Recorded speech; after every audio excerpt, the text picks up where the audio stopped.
The views and opinions expressed by tonight's guest and topic of discussion do not necessarily represent the official policy or position of Spaced Out Radio, Spaced Out Weekend, Spaced Out Radio Limited, its hosts, syndicated carriers, or anyone associated with this broadcast.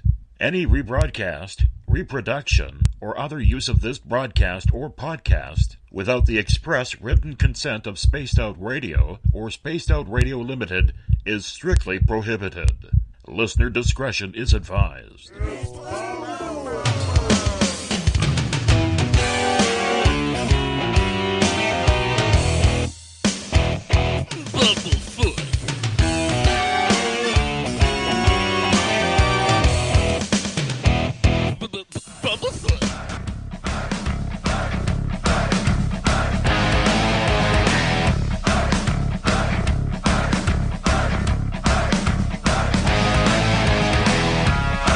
Are you experienced? Stop right there!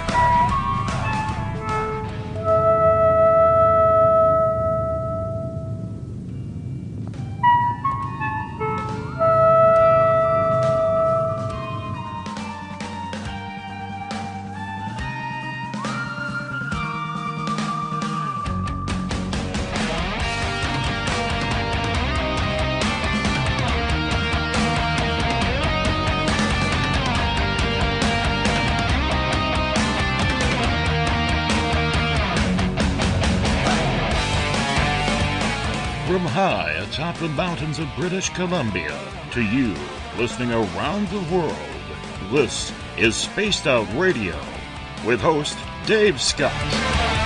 They let us play with all our toys, they let us think that we're big boys, they let us make the louder noise, but women rule the world. They let us think we're Superman. You can follow us on our website, spacedoutradio.com, on iTunes and TuneIn. Follow Dave on Twitter at Spaced Out Radio, on Facebook at Spaced Out Radio Show, or on our YouTube channel, Spaced Out Radio Show. I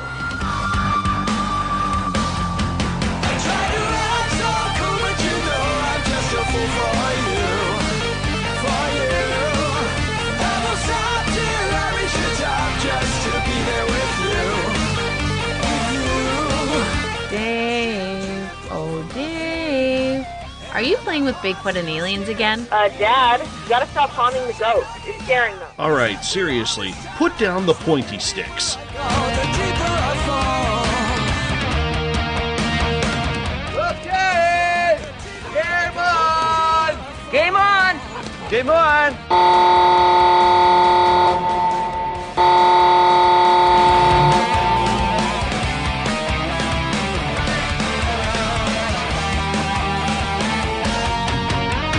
The password is... All right. Buckle up, space travelers.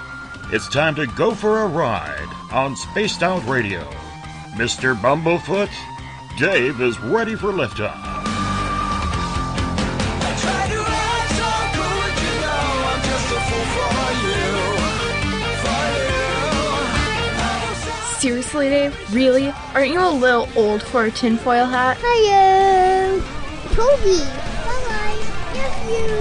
Bye-bye. Griffin, please take your seat on my left. We're at the entrance. It's time for pickup.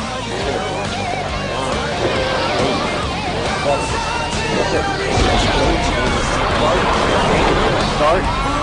2, 1. Boost to ignition and lift off. I'm such a lucky guy, 'cause after all this time, it's like the deeper I go, the deeper I fall. The deeper I go, the deeper I fall. Good evening and welcome to Spaced Out Radio tonight. I am your host, Dave Scott, and it's good to have you along for the ride on this Wednesday, July 5th. Thursday, July 6th, if you're on the East Coast or across the pond. Hope you had a great day and night as we are live right here in the Great White North, on top of the mountains of central British Columbia, and we are here 7 days a week. We welcome in everyone listening in on our terrestrial radio stations, WQEE 99 Rock the Key down in Noonan, Georgia, home of The Walking Dead. We are live as well on the United Public Radio Network on 107.7 FM in New Orleans and over 160 countries around the world. We're also live on spacedoutradio.com, Spreaker, KTLK, The Fringe FM, Renegade Talk Radio out of Las Vegas, the High Plains Talk Radio Network, and if you're listening in on Revolution Radio, remember the Double R Machine is a donation station financed by you, the valued listener. Head on over to freedomslips.com and donate today. If you like our music, get your horns up for Mr. Ron Bumblefoot THAL, formerly the lead guitarist of Guns N' Roses, currently of Art of Anarchy. Yes, Bumblefoot, a huge fan of this show, is the official music of Spaced Out Radio. Now, if you're all over social media like I am, you can check us out on Twitter at Spaced Out Radio. Give our Facebook page a like, Spaced Out Radio Show. On Instagram, you can follow me at Dave Scott SOR. Subscribe to our YouTube channel, Spaced Out Radio Show. Tune us in on TuneIn. Download our shows from iTunes. We're also on RadioGuide.fm, Player.fm, TalkStream Live, and Stitcher. Our website is spacedoutradio.com with a brand new look as of yesterday. And if you head over to patreon.com for as low as $1 a month, you can become a patron of Spaced Out Radio as well. Now, if you want to take part in this show, you got to do me a favor. You have to sign into one of our chat rooms. You got to go on Revolution Radio, on Spreaker, or on Facebook at the SOR Space Travelers Club. Or if you're on Twitter, just use the hashtag Spaced Out Radio. I will get to your questions and comments in there as well. Now, for just $5 a month on our website, you can become an SOR Space Traveler. And as of right now, you can head to our Spaced Out Radio store, pick up a t-shirt, poster, stickers. Don't forget your Paracon tickets for this fall, September 29th to October 1st, right here in beautiful 108 Mile Ranch, British Columbia. We're doing it. It's going to be a great fun. And we got some guests that we are going to release as of next week. We're going to release the lineup for that. We also have the Encounter Online dealing with everything paranormal, courtesy of our editors Eric Markham and Everett Thiemer. And if you've had a sighting or an experience you can't explain, fill out an SOR Sightlines report. We also want to introduce you to Tim Doyle from UFOseekers.com. He's on the hunt of everything strange going on in California and Northeast, wherever it is. He's also helped design our brand new look website, so make sure you say thanks to Tim when you get the opportunity. Tonight we have one of the most familiar voices and faces in the field of supernatural research. For the last 20-plus years, Nick Redfern has become one of the most prolific voices of stories that will scare the living hell out of you. From black-eyed kids to Sasquatch and alien abduction and the chase of the encounters have Nick at the top of his game when it comes to being a leader in this field of research. Nick has been in love with UFOs since literally 1978. His main area of research centers around determining what has been learned about the subject of UFOs and cryptids. Nick is the author of several best-selling books on UFOs, including The FBI Files, The FBI UFOs Top Secrets Exposed, Cosmic Crashes, The Incredible Story of the UFO That Fell to Earth, and so much more. Once again, Nick Redfern, welcome for the first time to Spaced Out Radio. I have to tell you, my friend, it is a giant honor to have someone of your stature on this show. Thank you so much for sharing your time with me and our audience. Oh, well, thanks for having me on the show, Dave. I'm looking forward to it. Nick, you mentioned that in 1978 you started getting a real interest in the field of ufology. What led you to that? Was it just too many sci-fi movies, or did you have your own experience? No, actually, I was only sort of like a young kid back in 78. You know, I wasn't sort of doing research or anything like that back then. I was sort of, I was just barely a teenager. But my interest actually goes back because of my dad. He served in the British Royal Air Force, which is the equivalent of the US Air Force, and he was a radar mechanic. He would sort of look after all the radar equipment at the base where he was stationed at the time. And he was involved in several radar-based UFO encounters in at the height of his career with the military. And it involved squadrons, if you like, of UFOs flying towards the English coastline from coming in from Europe, flying very high, very fast. Nobody knew what these things were, but the first thought was, well, it's got to be the Russians launching some kind of sneak attack, which fortunately it wasn't. And when the fighter pilots were sent up to try and intercept these things, they described seeing not classic, typical aircraft, but flying saucer-type craft. And this went on for 3 or 4 nights, and on the final night, everybody was told, that's like the pilots, the radar operators, the radar mechanics, like my dad, everybody was told, you won't talk about this. And my dad didn't tell anybody about it until, like I said, I was about probably 10, 11, something like that. And that really got me interested. As I said, I wasn't doing research as a young kid, but I did start reading books from people like Brad Steiger. He was one of my sort of early favourite writers, and John Keel, who wrote the Mothman Prophecy. So that's really what got me interested in the whole subject. Did you think it would lead to a lifelong passion, though, in trying to find the truth to what you've written about? In one word, no. But I think it's fair to say, I developed an interest. But what happened was, the reason how I got sort of more involved in writing and researching was that when I finished school, I didn't really know what I wanted to do. When you're sort of that age, everything's kind of new as soon as you leave school, But as it happened, whether coincidence, fate, or whatever, I got a job offer, which on a magazine which was in the town I was living in at the time. The magazine was called Zero, and it was essentially like a music, fashion, entertainment magazine for teenagers, kids in the 20s, that kind of thing. And I got the job, and to me it didn't seem like a real job. I was sort of going to concerts to see bands play and review them and do interviews with bands and write articles and reviews and with local celebrities, and it sort of really got me interested in the field of writing, and the editors and staff there sort of tutored me in how to structure an article and capture the reader's attention, and that's really how I got into the field of writing. And I did all the music columns, and music's sort of a big area I still write about now. I sort of grew up in the punk era, and I never really left that era behind, to be honest. And so that's how I sort of got into writing. And then I thought, well, why not, after a couple of years of doing this, I thought, why not try and combine the interest in the paranormal with, but take it like an investigative journalistic approach to looking into these issues. So that's sort of pretty much what I've done ever since, really. Nick, you mentioned something very, very clear. There are very few real investigative journalists taking this field as seriously as you do or as many others do, and there isn't a lot of investigative journalism that goes along. Why do you think a lot of journalists have stayed away from this field when really it's so intriguing and what I believe to be the biggest story of mankind's history, next alone to Jesus Christ himself coming up or back down from the heavens? Well, I think the main reason why mainstream journalists don't really touch the UFO subject, unless it's like a light-hearted story, where they can slightly poke fun at it or whatever, I think it just comes down to one thing. It's sort of the fear of their reputation becoming the journalist who chases little green men.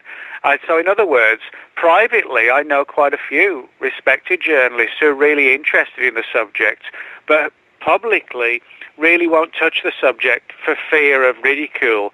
I guess from their perspective, they kind of see it as, investigating something that isn't real or is something to poke fun at, whereas they feel that, they should be looking into, political issues or breaking news, which I understand. But on the other hand, I also think if you have a passion for something and you earnestly and deeply believe in it, then you should stand up and say so and not really worry about what other people think. If other people don't like it, well, that's too bad, that's how it goes.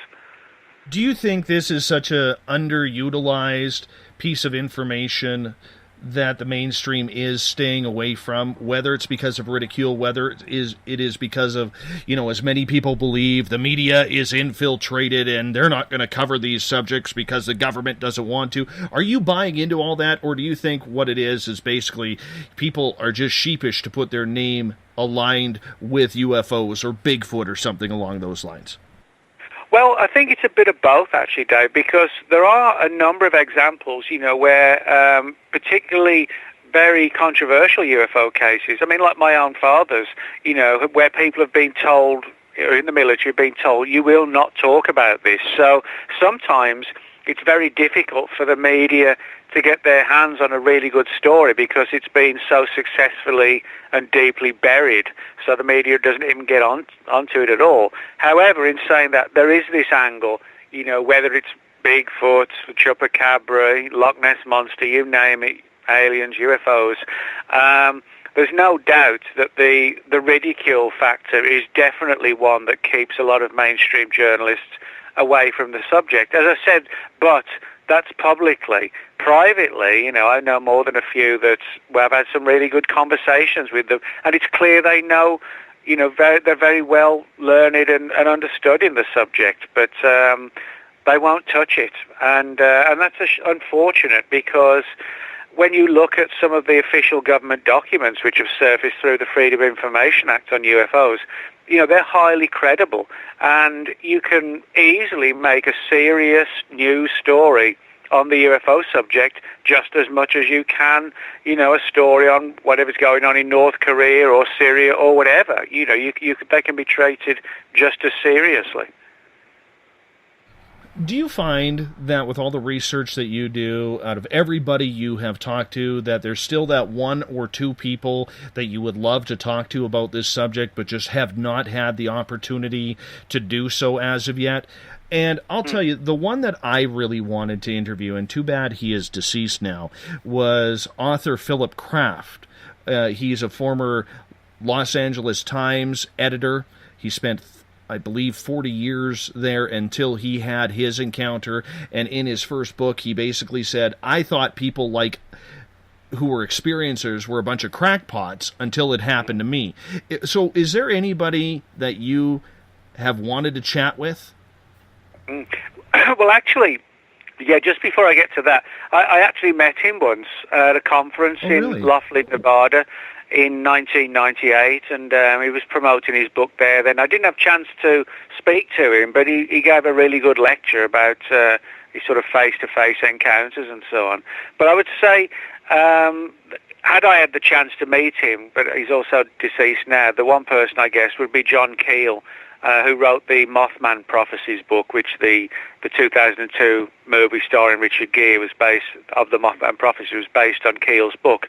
And I like Keel's writings and theories because he recognized that a lot of these phenomena, like the Loch Ness Monster, Bigfoot, they're not weird, but they're like really weird. There's something, that takes them beyond the barriers of just unknown animals, but to something that may be sort of verging on, the paranormal.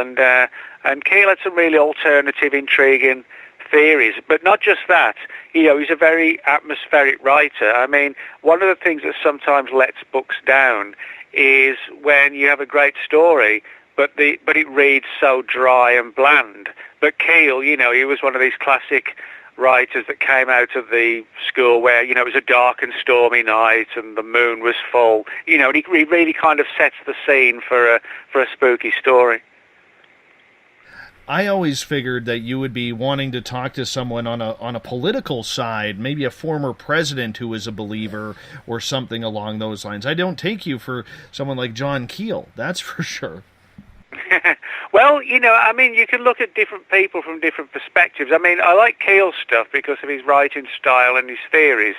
But if you're going to, if you want the answer to what happened at Roswell or something like that, then yes, the ideal thing would be for me to be able to speak to somebody who could say, hey, Nick, this is what happened and this is the story.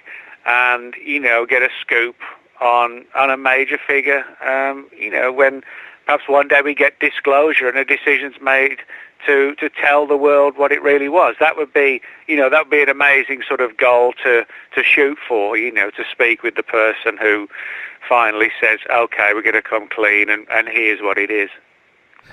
You mentioned disclosure. Do you believe then that we are anywhere closer to being to disclosure like a lot of pundits and experts tend to try and put off in the public, or do you think we are still miles away? Yeah, well, in terms of the disclosure movement, I think most of them are very enthusiastic and driven, but I think there's also a lot of naivety involved in the sense that I would like disclosure to come, and I don't rule out that it couldn't, but time and time again, and particularly at UFO conferences, I hear people say words to the effect of, disclosure's coming next year, and then next year it's coming next year, and this has been going on for years, and I think for me, I unfortunately, I'm not being sort of pessimistic, I'm just being realistic. I don't think it's going to come anytime soon. Now, some people might disagree with me and say, it's around the corner and it's coming. But I've heard this, as I said, I've heard this time and time before, and I think sometimes it may be just a test of our reactions to see how people respond. If somebody on the inside comes out with a statement publicly or covertly saying, yeah, disclosure's coming, maybe it's actually just done to see how the public reacts to, the possibility of being exposed to alien life. And so, they sort of go along with this sort of ruse. But because it's happened so many times, it's almost like, the story of the boy who cried wolf. I mean, how many times do we have to be told and then just see that it doesn't happen? So I'm cautiously hopeful maybe one day it'll happen, but I'm certainly not right now holding my breath. I think, I've seen it too many times. I'm curious in regards to disclosure and what you think, and this will be the last question I ask because I think it really is a moot point until it happens. But I'm a firm believer, Nick, that the main reason why we will not see disclosure is because there is too much riding on it. There's public safety, there is government throwdown and overthrows, I think it could open up a real Pandora's box if it were ever to come out that the government, whether it's the United States, Russia, or whoever, has been hiding for decades this sort of contact with extraterrestrials. And namely, all the abductees out there, myself included, who have had experiences, and the government may have known about them, but was not keeping the public informed. To me, that seems to be the biggest issue when it comes to disclosure. Would you agree with that, or do you think it's totally different? No, actually, I fully agree with you on that. I think the main reason why we're not getting disclosure is because it really is, sort of a Pandora's box type situation. And I think a lot of people in ufology don't realize that. They think it's just going to be a case of, the president stands up and says, well, yes, we have been hiding this and hiding that, and now we've decided to reveal it. If it was just, say that the government had got 2 crashed UFOs and 7 or 8 well-preserved alien bodies stored away somewhere, if that's all it was, I think, they could potentially tell us. But there are a lot of other issues that could come into play. For example, let's say what's being hidden isn't just the existence of UFOs, but what if what's also being hidden is technology that would allow us to, fuel the planet without oil, would allow new technologies to be, integrated into society that would make life much easier. So in other words, there could be economic reasons why the truth isn't coming out. One of them being, to sort of bleed the oil dry first because it's such a rich economic form of income, and money.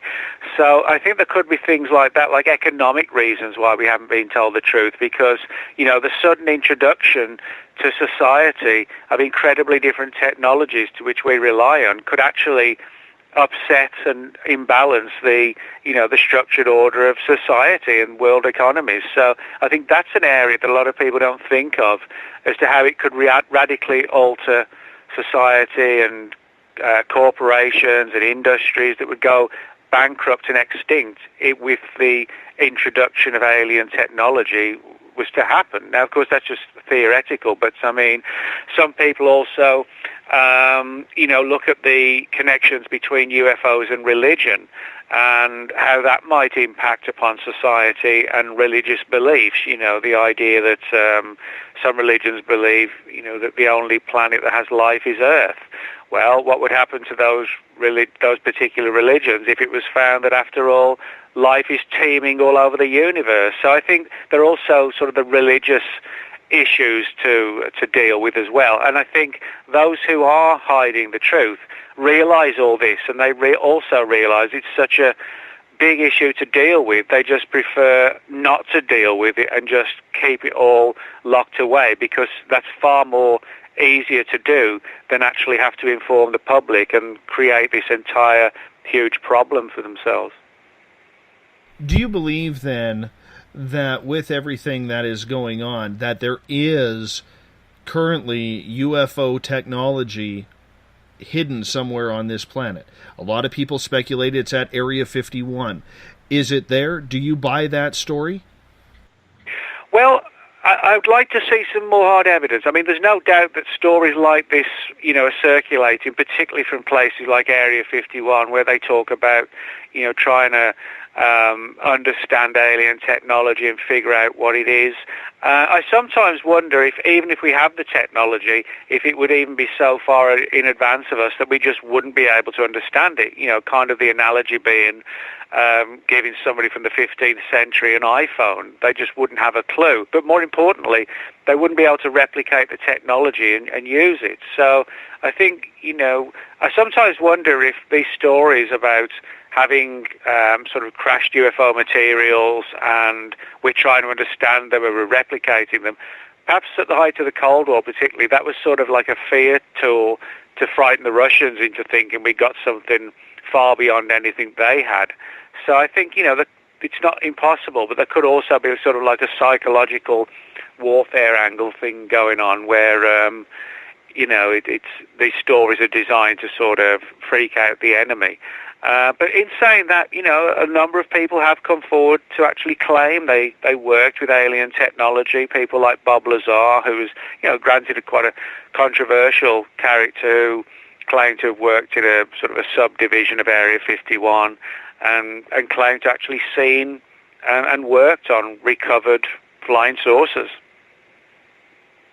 Do you think then that there is the possibility that there are some sort of hybrid type programs out there where we are sharing technology with aliens? I mean, you mentioned Bob Lazar. Jordan Maxwell has been very, very vocal over the last 2-3 decades that this is currently happening. Are you buying that, or do you think that there's just not that right voice that has come out to say, yes, this is real and this is happening? Well, I would say I'm somewhere between the two, because like a lot of people, I actually don't write off Bob Lazar's story. A lot of UFO researchers do. Stan Friedman, for example, just does not believe his story, period. I think there is enough data in Lazar's story to suggest that there's a truth to it. And I think what these agencies often do is kind of choose maverick-type scientists who can think outside of the box and come up with alternative theories. I think that's why they went with someone like Lazar, he might be a person that a lot of people might not have expected to be recruited. So I think all of that is quite possible. Now, to what extent, it actually is going on versus it could be, I think that's sort of an area to still debate on. I mean, like I said, I'm deeply interested in Bob Lazar's story, but for me, taking again like an investigative approach, I would need to see hard evidence, before I sort of really championed it. But there's no doubt it's a fascinating story. And the interesting thing is, for when a lot of people have said that, Bob Lazar is just lying, well, you often find that people who fabricate and hoax things, particularly in ufology, they add extra information as the story goes on, because the people who buy their books or listen to them at conferences, they want something else, and then so the story gets elaborated by the hoaxer. But if you look at Bob Lazar's story, he hasn't changed it one bit since he came out of the shadows back in 1988. That's almost 30 years ago. And he hasn't changed his story. And when people have asked him about things he doesn't know about, he doesn't elaborate. He just, I don't know. That's not really the way that a hoaxer usually works. So that's one of the things that does actually keep it kind of wide open for me. What do you think about the theory with him that he had his entire collegiate record and professional record pretty much wiped out? I mean, the guy is brilliant. I mean, I'm a firm believer in his story, and I don't think a reporter like George Knapp is going to be, falsifying information to try and break what's happening at Area 51. Would you be in that same concern? Yeah, I actually would. One of the things I would note about Lazar is, regardless of his sort of academic credentials or not, he is a brilliant scientist. I mean, we know from archived newspaper reports from the early 80s that he did work on classified programs at Los Alamos. And his phone number actually appears in the Los Alamos National Laboratory phone book. So, those are all good pointers. Now, in terms of his academic credentials, in terms of documenting them, that's where it gets a little bit hazy, because it's been very difficult, to the point of almost impossible, to actually prove these credentials. There's these accounts of, all the documentation being pulled and vanishing, which, admittedly and understandably, a lot of people find that difficult to accept, that all the paperwork would be gone, from the college or the universities that he studied at. But on the other hand, I do think that Lazar would be exactly the type of person that a program like this would want on board. Sort of the maverick type person who isn't sort of tied to conventional belief systems or theories, scientific theories, but who's willing to go out on a limb and whose mind, goes off in areas that perhaps other scientists wouldn't want to touch. So I think that probably happens a lot, that rather than pick the scientists that most people might think they would pick, the ones sort of 50, 60 years old, very well respected and knowledgeable, etc. I think, kind of the sort of outside of the box scientist who has a very different approach to things, who's not afraid to, get his hands in the fire, so to speak, and come up with new concepts. I think those are the sorts of people they want on board. And also, being sort of an alternative character, if they wanted to, sort of knock him down and discredit him, they could do that quite easily as well. So I think they look very carefully as to how they bring people on board into these particular UFO programs. Do you think there are any credible experiencers out there, whether they've worked on Black Ops or whether they're alien experiencers who've come out in public, that are 100% telling the truth? Because it seems like we always seem to go back to the Travis Waltons of the world. There's nobody really standing up. I mean, at one point we could have said Stan Romanek, but he's kind of in a peculiar situation right now. I don't know why I couldn't say that word, but the whole point is there's really nobody who is coming out being a real stalwart when it comes to alien abduction and the experiences, or someone replacing Lazar saying, I'm there, I can confirm it. Are you surprised by that? Well, I'm not, in the one sense, because, I mean, when Lazar was working there out at S4, this sort of portion of the overall Area 51, when he left, I mean, he actually was fearful that, I mean, the last time he left, he was fearful that if he went back, after he'd started talking to people like George Knapp, he was fearful that if he went back to the base, he would never get out again. You know, he was fearful that no one would see him again.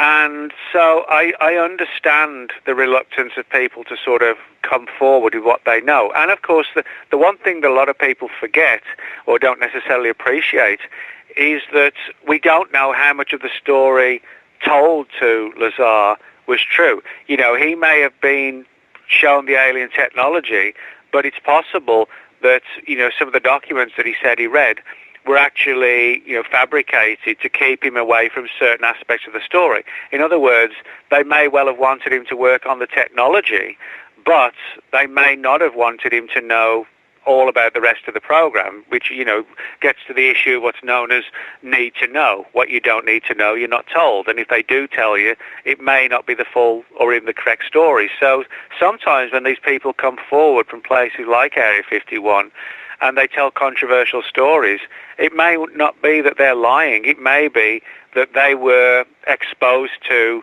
hoaxed material to confuse the real material, that if they leak the material, then all this garbage would also get caught up with it, and then people would, just turn away from it. So I think that happens a lot. But I mean, you mentioned Travis Walton. I've known Travis for a few years now, and I run into him probably 2 or 3 times a year at conferences, and I've always come away very impressed by him. I think, one of the important things is when you're talking to like abductees and people who've had really profound encounters, is not so much just also listening to the story, which of course is very important, but also just, hanging out with them, in a restaurant or having dinner or having a beer in the bar and just chatting with them about their experiences in a one-to-one relaxed situation. And what I found with Travis is that, to me, he comes across like a regular guy who is exposed to something extraordinary, and he doesn't come across to me like anybody who's any more than that. I don't perceive him as a hoaxer or a fantasist. I think something really weird did happen to him. Getting back to Bob Lazar for a moment, there's a lot of people out there who believe he was either a con man or a disinformation type agent in the field of ufology because he survived. Yet we've seen people like Phil Schneider and others so-called knocked off by what people perceive or allege is some sort of government agency. Why do you think Bob Lazar was never shut up to the final end? Well, I think mainly because he timed everything to his advantage, and I'll explain what I mean by that. When he was out there, and he saw all this technology, and he was amazed by it, etc., etc., and he realized how highly classified all this was, and we know that he started to talk quietly, with his wife about this and a couple of friends, and there's evidence that his phone was monitored, his home phone was monitored at the time, and those on the inside realized that this guy they just brought in was starting to talk a little bit about things he shouldn't. So he was warned. Now, he was sort of perceptive enough to realize that when he actually wasn't working there for long, it was just a couple of months, and he would go back and forth, he'd be shuttled back and forth. And on one occasion, he felt that he'd sort of crossed the line, perhaps in terms of what he told people, friends and family, and he felt that if he, the next time he went back to the base, he might not get out again in one piece or at all.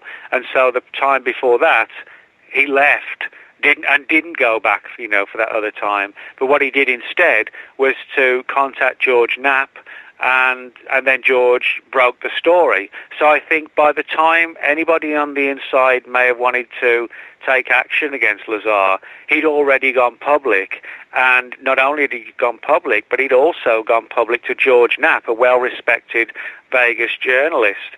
So I think had anything happened to him after he'd gone public, then that really would have sort of legitimized his story and vindicated it.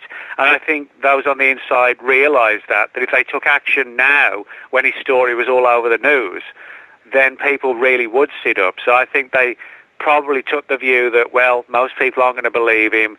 We'll just sort of try to ride it through, and people will forget, and the only ones who'll be talking about it are ufologists, and the mainstream media won't want to know. And I think that's the approach they took. He was in the public domain, he told his story, and it was too late then for them to do anything. Otherwise, it would, just prove everything he really said if somebody put a bullet in his head or whatever. Yes, but diseases happen. You know what I'm saying? How many times have we seen bullet holes become cancer? Mm-hmm. No, you're right. And I mean, there have been a few cases over the years, well, more than a few, where people in ufology have died under mysterious circumstances.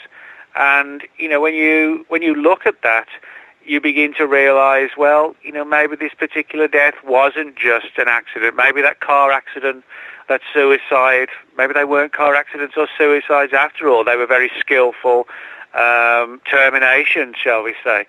So, in that respect, we need to sort of look at the UFO community carefully and sort of take a look at the means by which a lot of these people have sort of passed on over the years. Were they getting too close to the truth? So, I don't think with somebody like Lazar that there would be any attempt to take somebody like him out, with a bullet in the back of the head, down a dark road in Vegas one night. I don't think that would happen. But because it would raise too many sinister questions, or questions of a sinister nature, I should say. But what I do think is that in certain circumstances, perhaps people, have been subjected to sort of planned suicides, which actually weren't, or you expose somebody to a dangerous virus, that kind of thing, and then it's almost impossible to prove that there was any sort of sinister, underhanded thing going on. All you can really say is, well, yeah, that death seemed really strange, but it sort of hovers in that realm of we'll never really know. So I wouldn't be surprised if that hadn't happened. Nick, out of all the books and of all of the research you have done, have you ever had to worry about your safety? No, not really. I mean, I've had a lot of old timers talk to me about their UFO experiences in the military, etc. And I've had a few weird experiences that have led me to believe that there's some sort of degree of monitoring. But I think that probably happens from everybody in ufology. Whether it's Stan Freeman, Richard Dolan, Whitley Strieber, whoever. I think pretty much everybody in the field is watched. But I think for the most part, it is a case of just really watching to see who's talking to who and what's going on. What I think people who sort of really would be in major danger would be people like Lazar. If you're talking about people on the inside, people like Lazar. If you're talking about ufologists, people like me, I think it would be, if somebody approached, a well-known ufologist with a bunch of classified UFO files. In other words, if it was like a ufological Edward Snowden type scenario, and somebody was just given, a 10-inch thick file of old classified records on Roswell from 1947, that person then probably could be in a great deal of danger, not just because they've accepted and received classified files, but the nature of what those files might contain. So I think there's, for the most part, it's kind of like just a monitoring process and seeing who's talking to who. But, if somebody crossed the line and was given something that could really blow the whole thing wide open, then I think they could actually be in a really dangerous position. But, no one's ever come to me and said, meet me at midnight in the basement car park and I'll hand over whatever. That's never happened to me. So, I'm not really the person in the position to sort of answer that question beyond hypothetically. But hypothetically, I do think, somebody could be in big trouble if they were given something that was classified and as I said, could, bring this whole issue wide open. I always like to ask that because on this show we have had so many people of a lesser, and I don't want to put them down, but of a lesser popularity, such as yourself, where they said they've been threatened, they've been followed, they have had the Men in Black experiences, and talk about the real negativity of all this. Their computers hacked, and the warnings and letters on their mailboxes or something along those lines. Yet, for you, who is really at the pinnacle of everything, you really haven't experienced much of that. That surprises me. Well, yeah, as I said, the closest, and so I can expand on it a little bit, is sort of a lot of, well, not a lot, but certain significant sort of issues related to sort of telephone interference and things like that. I've had a few things like that and odd situations involving, late night calls, and when I've, traced the call and things like this, it's sort of an agency office, that kind of thing, and then there's been a denial of any kind of call made to me. I think that's more of like an intimidation kind of thing. But yeah, I mean, I've never had sort of, the men in black knocking on the door, or, the brakes on the car, tampered with, nothing like that. So why some people should be, approached in different ways, I don't know. I think what it probably comes down to is whether, if one person really has something legitimate that could be dangerous to somebody, then that's the sort of person who could be, caught who might get problems. A lot of the information I've got is good, solid, legitimate UFO material, but I have to admit, I don't have that kind of smoking gun that would give us everything we want. Now, there are maybe people who have some sort of smoking gun or something close to it. Maybe they're the ones that are sort of really getting the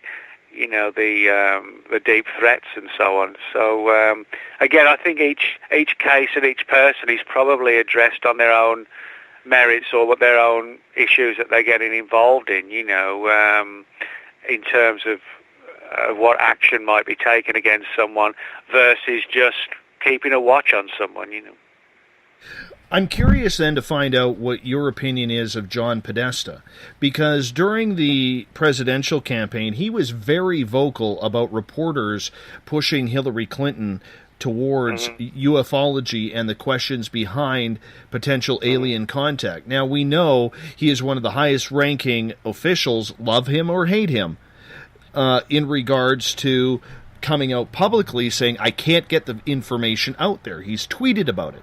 Do you think it could be somebody like him who could be the next voice to crack this open, or are you surprised that he was never really shut up about it with his position of authority? Well, I think it could be several things, actually. One could be that, somebody knew that he was talking about this and has become deeply associated with the UFO subject. And I think, in light of that, there could have been almost like a psychological angle of, well, let's actually let him speak and run with it, and let's see what the response is. That might create some sort of angle of interest, in terms of, again, seeing how the public and the media respond to these kind of situations, rather than just silencing him, take the view, well, hang on a minute, let's actually see what the response is if he says something, and if it's good, bad, indifferent, who knows what, maybe somehow that'll work to our advantages. But what I would also say is that the more I've dug into this particular subject, the more that I've found that the people in government who you would expect to know what's going on actually don't know when it comes to UFOs. And this has kind of led me to believe that, for the most part, when it comes to the really significant, important UFO material, I don't actually think it's the government that's hiding it. Now, that might sort of, confuse some of the listeners, but what I mean by that, I think there's almost like a secret government hidden deep within the regular government, which may not be, overseen by Congress. It may get its funding through black budget programs, as they're known, and to the point where we do have a kind of secret government hidden within, the regular elected government. And in other words, the people we expect to know the truth of what happened at Roswell, or, the truth behind abductions or whatever, they may not be the ones who do know, but somebody knows.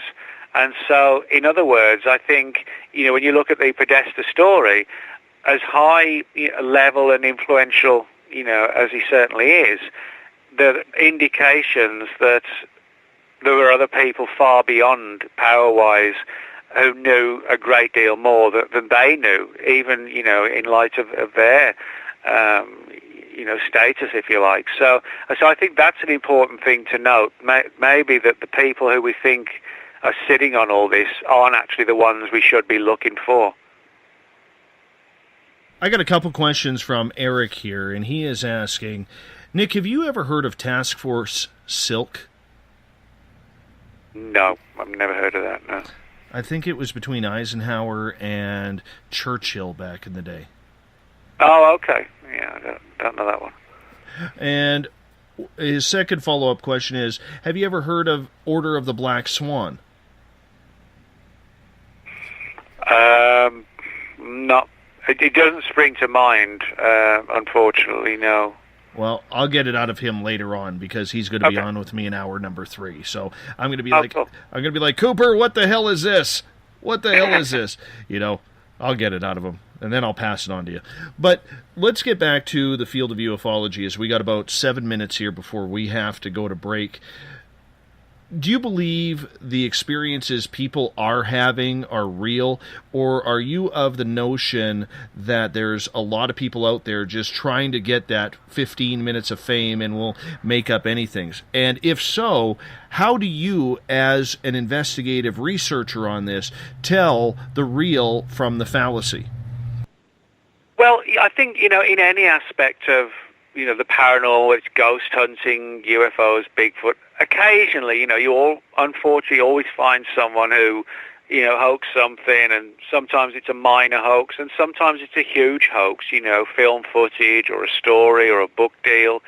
And I think it'll always be like that. But, having sort of 25 years of research and interviewing probably thousands of people altogether, you do become a good kind of judge of character. And, I don't feel I'm being biased when I say I think the vast majority of the people I've spoken to do come across as genuine, honest, earnest people who are just looking for answers as to what they saw or what they encountered or what happened to them. And I'm a big believer in the alien abduction phenomenon, for example. I think, it's a legitimate phenomenon. Now, have there been some people in that genre that have hoaxed things? Yes, there are. But that doesn't take away, the vast majority of the people who have just had, what it can be at times deeply traumatic experiences with something that, invades their personal space in the middle of the night, and people have these abduction experiences. So, I think the important thing is to judge each case on its own merit. And also, sit down with the people and actually have just regular conversations with them, get to know their character and to understand their mindset. And not just, it's obviously important to focus on the story like the abduction or whatever, but it's equally important to try and, understand their personality and character, period. Do they come across, in regular conversation, normal conversation, like a fantasist or an egotist or something like that? Are they constantly asking, how much money can I get from selling this footage or whatever? And look if there are other agendas. So I think it's important to sort of look at people in ufology, people who've had experiences, from the perspective of their experiences, but also as regular people, and just try and understand their mindset. And doing that, you do over time become a good judge of character, almost like a psychological profile. We have about 2.5 minutes before we have to go to break. I'm going to ask you your opinion then on Tom DeLonge, who a lot of people are saying has come out with a lot of popularity and flair to the field of ufology, to a real younger crowd who follows his music. But a lot of people are also saying, well, maybe he's a disinformationalist as well, because there's a lot of stories he keeps saying are going to come, but when the date comes, it never arrives. Mm-hmm. Well, yeah, I actually met him about 8 or 9 years ago at a conference in Vegas. He was there attending a lecture given by Jim Mars, the conspiracy writer, and he had an interest back then. And he mentioned UFOs in a few songs as well when he was in Blink 182. One of probably the most well-known one, a song called "Aliens Exist." Now, personally, I do think he is somebody who has a personal deep interest in the subject, and he has had contact with, high influential figures. And that is an important thing. I personally don't think he's a hoaxer or a fantasist or anything like that. But I do agree with you. The problem is, this issue of, well, the story's coming, and the story's still coming, and it's still coming, and we still don't have it. To me, this very much mirrors the whole issue with the disclosure movement, where we're constantly told, it's coming next year, it's coming next month, it's coming at 2:30 next Wednesday or whatever, And I think DeLonge is kind of in that that kind of genre, that kind of area. In other words, he's someone who I do honestly think has spoken to some influential, important people with stories to tell and data to reveal. But I think it can be dangerous when you start making predictions of dates, of when things are going to surface, because invariably in this subject, they don't surface when we're told they're going to surface. And I think that's the one area I think he should shy away from, is actually, giving us specific dates, etc., when this is going to happen or when we're going to get new material. I think he should be more cautious and say, look, I've spoken to these people, maybe disclosures come in, I can't give any guarantees on dates or anything like this, but I'm pushing as hard as I can. I think that's the approach that he should be taking. We are with Nick Redfern, famous UFO cryptid writer, here on Spaced Out Radio tonight. Nick is going to join us for one more hour in hour number 3. Everett Themer, Eric Cooper, and maybe some Eric Markham to bring on the finality of this show, as we will continue the UFO and strange and weird topics talk on everything Nick has said tonight. We are proud to have Nick on, and you know what? He's going to be with us one more hour. I will also get to more of your questions as well. Next hour, Black-Eyed Kids, favorite encounter stories, and so much more. You're listening to Spaced Out Radio. I am your host, Dave Scott. We'll be back right after this. Coming September 29th to October 1st, the first annual Spaced Out Radio Caribou Paracon. Hi, this is Dave Scott. The event will be held at the Spruce Hill Spa and Resort in 108 Mile Ranch, British Columbia. Come join us for an amazing weekend of speakers talking all things paranormal, UFOs, ghosts, aliens, Sasquatch, intuitiveness. Listen to great speakers like Miriam Delicato, Samantha Mowat, and the crypto guru Ronald Murphy. Get your VIP passes by going to spacedoutradio.com and clicking on the Paracon banner. Come to BC, where the paranormal is waiting for you.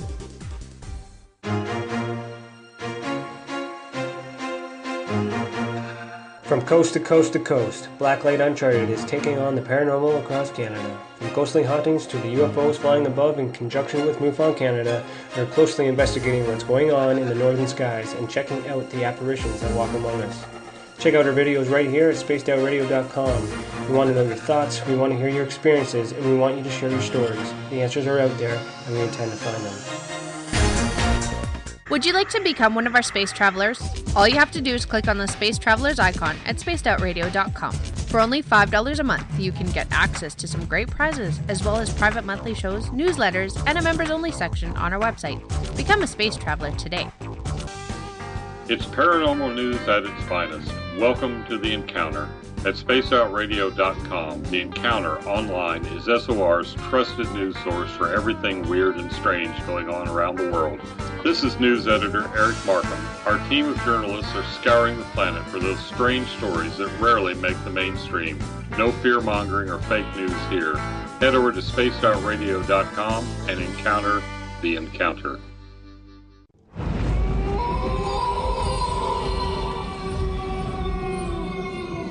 Hey, this is Canadian paranormal investigator Mike Moore. The third Wednesday of every month, I'll be teaming up with Dave Scott to bring you Ghosts of the Great White North. Each month, we will bring on guests from across Canada to discuss their ghostly encounters. Canada is a paranormal hotbed with stories you've never heard, so we're going to bring them to you. So get comfy on your Chesterfield, grab a donut, and join us, eh?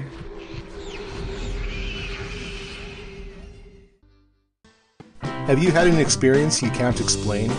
Had a run-in with ghosts, maybe Bigfoot, or seen lights in the sky? Hi, I'm Mike Schmidt from the SOR Sightlines. I'm here to investigate your sighting. Head to spacedoutradio.com and fill out a report on the Sightlines. All your information is 100% confidential, and I will help you figure out what you've been seeing. File your report and let's find out the answers together. Visit purpleplates.com today. For over 40 years, the Purple Energy Plates have been delivering amazing results for their many customers. Inspired by the great genius Nikola Tesla, the harmony, healing, and energetic effects of the plates have proven over and over to be beneficial and often miraculous to thousands of customers. With their money-back guarantee and the many benefits, how can you afford not to get one? Check their site for daily specials and choose from their many energy products. You won't be sorry. Visit them today at purpleplates.com for mind, body, and spirit, and expect a miracle. Are you interested in advertising on Spaced Out Radio? Head to our website at spacedoutradio.com and click on our advertising tab. There, you will find an assortment of ways you can get your product out there with us, from radio commercials to banners and social media. Have a product you like our hosts to endorse? We can do that too. Visit spacedoutradio.com for more details. Have you got your Cosmic Passport? If you need one, tune in to Cosmic Passport on Spaced Out Weekend. This is Elizabeth Anglin, ET experiencer, spirit medium, and host of Cosmic Passport. Each weekend I'll be bringing you interviews and support from other paranormal experiencers, and the best in intuitive spiritual guidance from across the globe. It's all happening starting at 9 p.m. Pacific Time, midnight Eastern, on spacedoutradio.com. From British Columbia to Northern California, Pacific North Weird has Cascadia covered. Check out our feature videos at spacedoutradio.com, where I, Vincent Zunza, and my super sleuth partner Alexandra Sullivan track down the weird and strange stories from around the Pacific Northwest. From Bigfoot to Mel's Hole and everything in between. This is what makes life exciting. So why report the normal when we can report the Pacific North Weird right here at spacedoutradio.com. Oh, there's only one way to rock. Loud and proud. In high definition. Radio 702 rocks. Las Vegas. Every Saturday and Sunday night, as Dave Scott wanders aimlessly in the wilderness, you can come hang out with me, James Tyson, in Spaced Out Weekend. Starting at 9 p.m. Pacific, midnight Eastern, I'll take you along as we talk with some of the best experts in their fields. SpacedOutRadio.com is the place to find us. So sit down, relax, put your feet up. Enjoy the topics like the paranormal, supernatural, intuitiveness, and so much more. Hope to see you there. Don't have time to listen to Spaced Out Radio live? Wherever you are, the car, the office, the shower, or even if you're traveling, we're right here for you. Each Spaced Out Radio show can be found on iTunes, TuneIn, and on our YouTube channel, Spaced Out Radio Show. It's the perfect way for you to catch up on our shows. For more information, just head over to our website, spacedoutradio.com, and tune in to us today.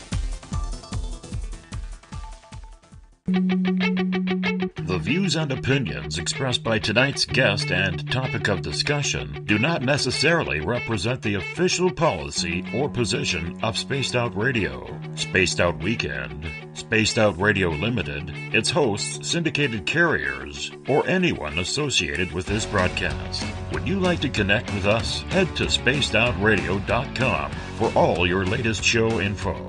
And hit us up on Twitter using the hashtag Spaced Out Radio. Now, back to Dave Scott and SOR. Welcome back to Space Out Radio tonight. I am your host, Dave Scott. Great to have you along for the ride. Tomorrow night, we're getting into the land of mystery, the Lady of the Dunes. I learned of this murder mystery when I was at the Provincetown Paracon in May. And it's an intriguing story. Tomorrow night, we're going to be talking about it.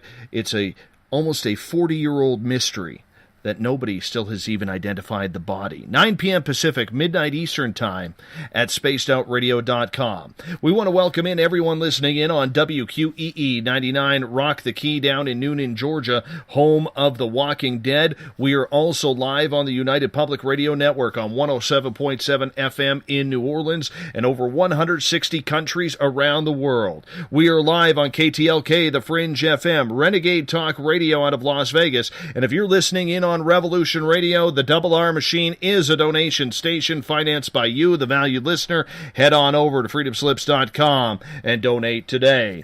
Bill Cardwell has set the password for tonight in the SOR Space Travelers Club. Cocorofiophobia is your password. Cocorofiophobia. Yes. Nobody knows what it means, but that's your password for tonight as Bill sets a password each and every night right here on the mighty SOR. Now, if you want to follow us on social media, you can do so on Twitter at Spaced Out Radio. Use the hashtag Spaced Out Radio if you want to connect with me live during the show. You can give our Facebook page a like, Spaced Out Radio Show. You can follow me on Instagram, Dave Scott, SOR. Tune us in on TuneIn, download this show and others on iTunes, and our website is spacedoutradio.com, where we have a plethora of features for you, including our Spaced Out Radio store, which has VIP tickets to the first annual Spaced Out Radio Caribou Paracon, being held September 29th to October 1st right here in beautiful 108 Mile Ranch, British Columbia, at the Spruce Hills Spa and Resort. It's going to be an absolute great time. We would love to have all of you guys visiting us, weirdos, up here in BC. You can also check out Bumblefoot's music, read up on the encounter online, and so much more. You can also check out our affiliation with UFOseekers.com. Tim from UFO Seekers rebuilt our website. It looks amazing. I hope you let Tim know what you think as well. Tonight we are talking with Nick Redfern.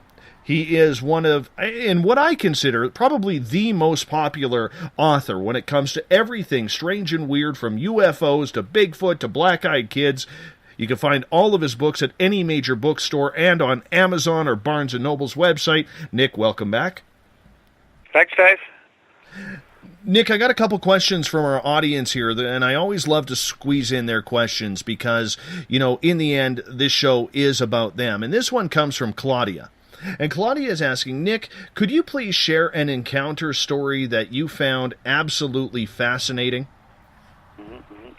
Well, yeah, I mean, a couple of things spring to mind, but one particularly, one of my sort of favorite things to investigate is the original chupacabra of Puerto Rico. I've been to Puerto Rico many times looking for this strange creature known as the chupacabra, and sightings began back in the 1990s on Puerto Rico. And I've been to the island many a time, looking into cases and sightings, and certainly the most, because my other big interest beyond UFOs is cryptozoology, which is the study of unknown animals. And when I was out there in 2004 with a crew from the Sci-Fi Channel, I had the opportunity to interview a woman who'd had an encounter with a chupacabra way back in 1975.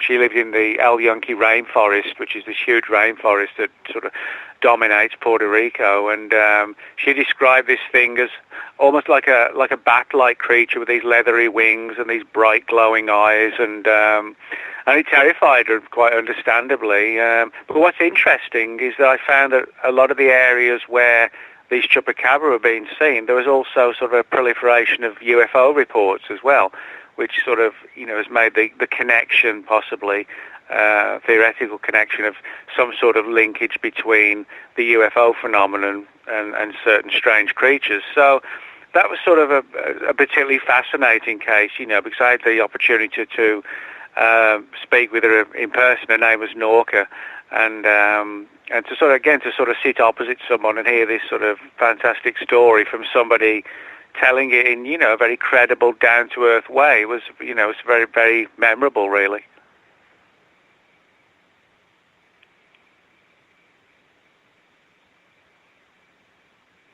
Hello. Hey, Nick. Joe is asking in the chat room as well that he's read a couple of your Bigfoot books. What is your favorite Bigfoot story that you have had?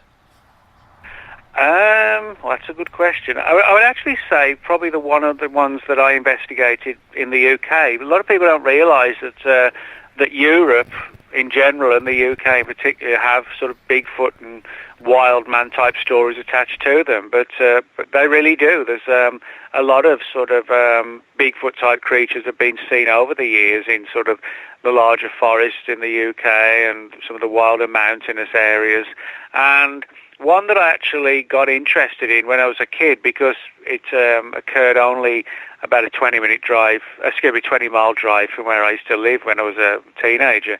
And it was a creature that became known as the man monkey, which, as the name suggests, it was sort of like a humanoid, hair-covered type creature that looks sort of superficially ape-like, but also had human qualities attached to it as well.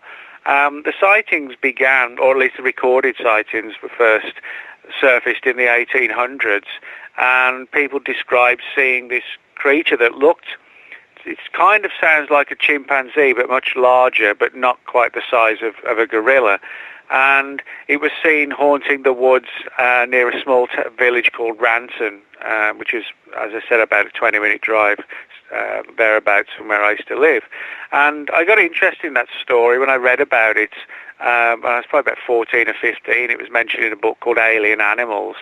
And with it being so close, I went out there quite a few times and sort of, stayed out late at night and through the night with the tent and, in case something turned up, but it didn't. But I mean, that was sort of one of the earliest cases of Bigfoot type creatures that I personally investigated. So I guess that's one of the reasons why, I sort of think about that one as being a standout, because it was sort of one of the earliest ones where I did kind of like a road trip investigation. It was a fascinating story of this creature that has been, or creatures have been seen time and time again. And it's a strange story because it sounds like a Bigfoot type animal, but it also has sort of ghostly properties to it as well, where the people have said the creature seems to have winked out of existence, or it's sort of like spectral rather than physical, and other people said it just kind of winked in and out of existence. So it's a very fascinating but also a weird story, the man-monkey tale.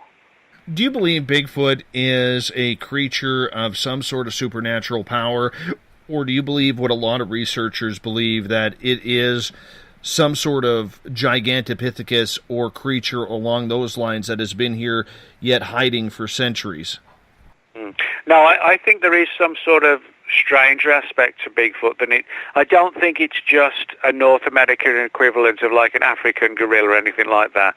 I think there are certain aspects to the Bigfoot mystery that do take it down more of a paranormal / supernatural avenue. And the reason why I say that is that, we've got thousands of Bigfoot reports on file, and granted, the other category is much smaller, but there are also a substantial number of reports where people have said they've seen Bigfoot in the woods, and it's sort of surrounded by these weird little balls of light, like glistening light. Other people have said they've seen this, this hulking 8-foot-tall monster in front of them, and it's literally, it's vanished in a flash of light, or it's, just dematerialized, or, as some people believe, jumped into another dimension of existence. And, the fact is that for there to be sightings of Bigfoot all across the US, which there are, there should be thousands of these creatures, around to ensure like a healthy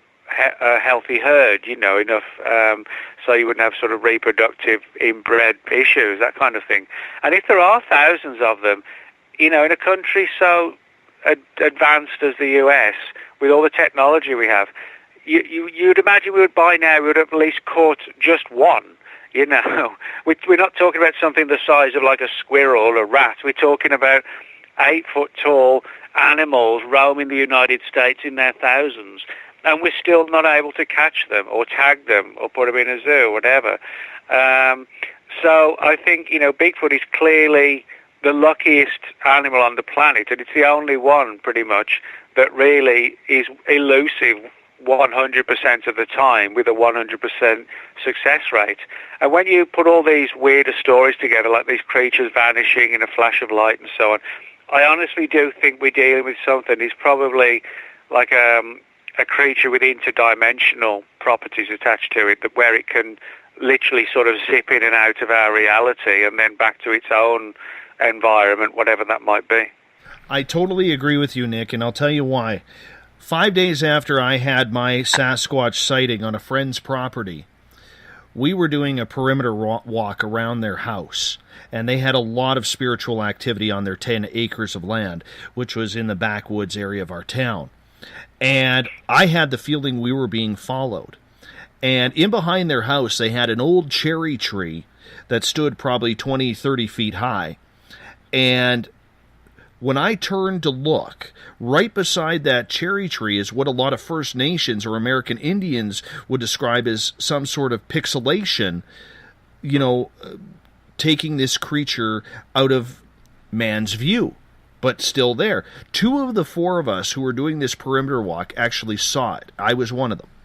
And the other 2 said, I don't see anything, let's continue walking. We walked another 20, 30 seconds when right behind us there was the roar of this creature. And from then on in, I've always thought, holy smokes, the First Nations were right about this interdimensional or shape-shifting ability of this creature. Yet there are so many researchers out there who are absolutely so stuck on the fact of science, and what they are doing is trying to bring scientific proof, and I think that's the reason why we keep running around in circles in not proving this thing's existence. Yeah, I think you're right, and I think also there's the problem is that, kind of like with the UFO issue and journalists, mainstream zoologists, some of the people who could really do good work in looking for Bigfoot, they won't touch the subject like the same way a lot of journalists won't touch UFOs. Again, because there's this fear factor of being labelled as the professor of whichever particular discipline of this university or that one. They're not going to get next year's funding because they've gone public and said they believe in the existence of Bigfoot. So again, I think there's this unfortunate situation of people not having the strength of mind to actually come forward and say, well, yeah, I do believe Bigfoot exists. If they did do that, I think it would open the door for more investigations. But the problem is, so many, people in the academic world just don't want to run the risk, which is unfortunate. I would hope a lot of them really would sort of have the strength of character to say, well, yeah, I don't care what you think. I believe this is what this creature is. So. Just too many closed minds in the end, don't you think? Now, how do you keep an open mind with the pertinent information you have received from a lot of investigators over the years? How do you keep the ability to have that open mind? Well, I think, Dave, what it comes from is the witnesses themselves. Now, I always tell people, I'll explain what I mean by that. I always tell people that the most important people in the field of whether it's cryptozoology or ufology are the witnesses. It's not the book writers or et cetera, because without the witnesses we have nothing to go on. So in other words, I always listen carefully to people who relate their accounts, because they were there and I wasn't there. And like I said earlier, I do think the vast majority of the people I've spoken to are honest, genuine people, just puzzled by what they saw or experienced, and they want answers, and they come to people like me for those answers. So in other words, when you're dealing with people who are extremely credible and coming across as very balanced and not looking for anything in return other than just to share their story, I find that very encouraging, to the point it pushes me on. Even if, I haven't personally got the evidence, physical evidence that Bigfoot exists or whatever. But it does push me on, the fact that we have countless people of a credible nature. So as long as we've got that, then yes, it would be great to have my own experience. But if that doesn't happen, at least I can say for sure in my mind that the material and the data I've got from the people, would, under other circumstances, would stand up in a court of law, a very credible person giving hard, solid testimony. Do you find it offensive, then, that a lot of researchers now are saying the experience is no longer the main source of information? We need to hit up more science. We need to hit up more government officials, whether it's on cryptids, whether it's on ufology or anything like that, because I see a lot more researchers going away from the personal experience. No, you're right, actually, there. And I think every aspect of investigation needs to be, upheld and continued. And I think the drive to sort of look more into science and fringe science to try and understand the nature of these technologies that might be used in the experiences, then that's important. But I still come back to the fact that without the witnesses, we have nothing. If you look at any, whether it's the Betty and Barney Hill abduction case, Whitley Strieber's experiences, Roswell, you name, any Bigfoot encounter, Loch Ness Monster encounter, the reason why we have them and the reason why we can write about them and lecture about them and talk about them on radio shows like this now is because the witnesses have come forward and shared their cases, their experiences. And so, in other words, I still think the witnesses are the most important people of all, in terms of trying to get to the heart of the encounter and figure out what was going on. Is there a story, Nick, that you will not cover or look into? Is there one that has just made so much in your mind a fallacy that you don't even think it's worth your time? Yeah, well, I can think of one. That would be the whole issue of the flat Earth issue. I think that's just nonsense. I don't believe the Earth's flat, but a lot of people do. A huge amount of people do. It has it's a major coverage. So that's something I would not even bother to get involved in. And the other thing which I don't get involved in, but not because I just can't be bothered or anything like that, or that I don't believe in it, is the issue of ghosts. The only reason I don't really get involved in that issue is, to be honest, it just doesn't really interest me that much. I don't know why, but it never has. Stories of strange creatures, Bigfoot, Mothman, etc. That's, what the kind of things I enjoy researching, and also the UFO phenomenon. But I don't know why, but things like haunted houses, seances, poltergeist, for some reason, it's never really sort of fired up my imagination, so that's why I don't really do much at all, in that particular area. But not because I don't think there's nothing to it. It's just not my area of interest, Well, let's get to one of the areas where people consider you an expert on, if there is an expert in this field, and that would be black-eyed children. What drew you to this topic? Well, actually, I guess like a lot of people, when the stories first started to surface on the internet, I mean, I was going to say a few years ago, but it's significantly more than that now. But when I first heard about the black-eyed children, I sort of instantly realized that the descriptions of them and the way they kind of knocked on people's doors late at night and tried to get in the house, etc., this is very much similar to the Men in Black reports. And I've done 3 books on the Men in Black over the years and one on women in black stories, and actually working on another one on the subject as well now. So I've written quite extensively on that, and there's no doubt that there are sort of parallels between the Men in Black stories, which are very different to the movie, Will Smith and Tommy Lee Jones, very different to the movies.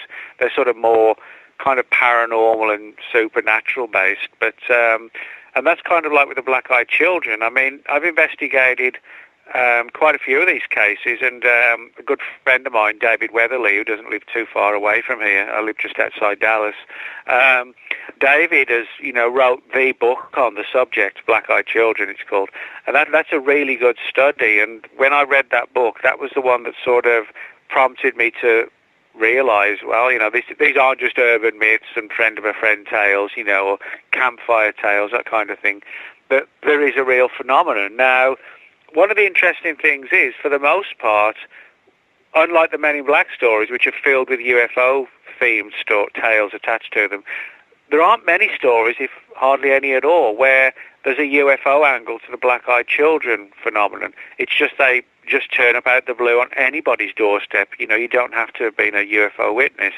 So I have to admit, I'm not entirely sure, what the black-eyed children are, but there's certainly no doubt. There's no doubt, of a lack of theories. I mean, you have the idea of alien-human hybrids, something paranormal, aliens themselves. There's the demonic angle. The idea that they're tulpas. The idea of tulpa is the idea in Tibetan teachings that the human mind can create things which can then become alive. It's kind of like giving birth to like a mind monster. So in other words, the more we think about the black-eyed children, the more strength it gives them to exist in a strange way.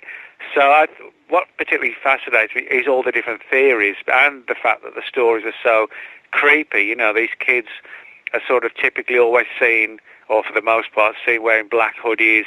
They come out late at night, they knock on people's door, they try and get in and, they say, we're lost, can we use the phone? Or we're hungry, we're homeless, can you give us some food? And there's always a weird vibe coming from them, and people don't like to let them in, and for the most part, they haven't. But, it does come across as a creepy story, these sort of pale-faced kids with these solid black eyes trying to get their way inside your house. It sounds like a classic horror movie story, except for the fact that that it's real.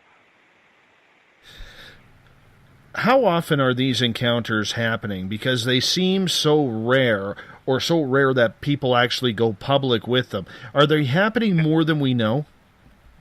Oh, I'm sure they are, and I think the stranger the experiences are, unfortunately for us, the more and more difficult it is to get these people to come forward and encourage them to speak, because if you just saw a strange light in the sky, that's no big deal. Most people would probably say that to their friends. I saw this last night, I wonder what it could have been. But the weirder the experience is, and particularly when you're dealing with encounters, there's a knock on your door at midnight and there's two creepy pale guys or kids with solid black eyes staring at you. Most people probably would not talk about that for fear of ridicule. So although, David and myself and various other researchers have collected quite a few black-eyed children's stories, I would not be at all surprised if there's, far more still, locked away behind closed doors, because the people just don't want to talk about the fact that they saw this creepy pale kid with black eyes standing on the doorstep, because it does sound admittedly strange, very strange. So, and again, that's one of the things we can never be sure of with anything like Bigfoot, UFOs, how many sightings go unreported for fear of ridicule, or, what the neighbours are going to say, or what the boss at work's going to say, that kind of thing. So I think that probably happens a lot, but there's no doubt in my mind that the black-eyed children phenomenon is a real one, and I think it's sort of more supernatural than it is sort of ufological. Do you know of anybody who actually let them in? Well, that's a good question, because all the cases I've got, they never did let them in. They were just so freaked out by this sort of bland, pale, plastic-like face that they've got, and these sort of almost like soulless black eyes.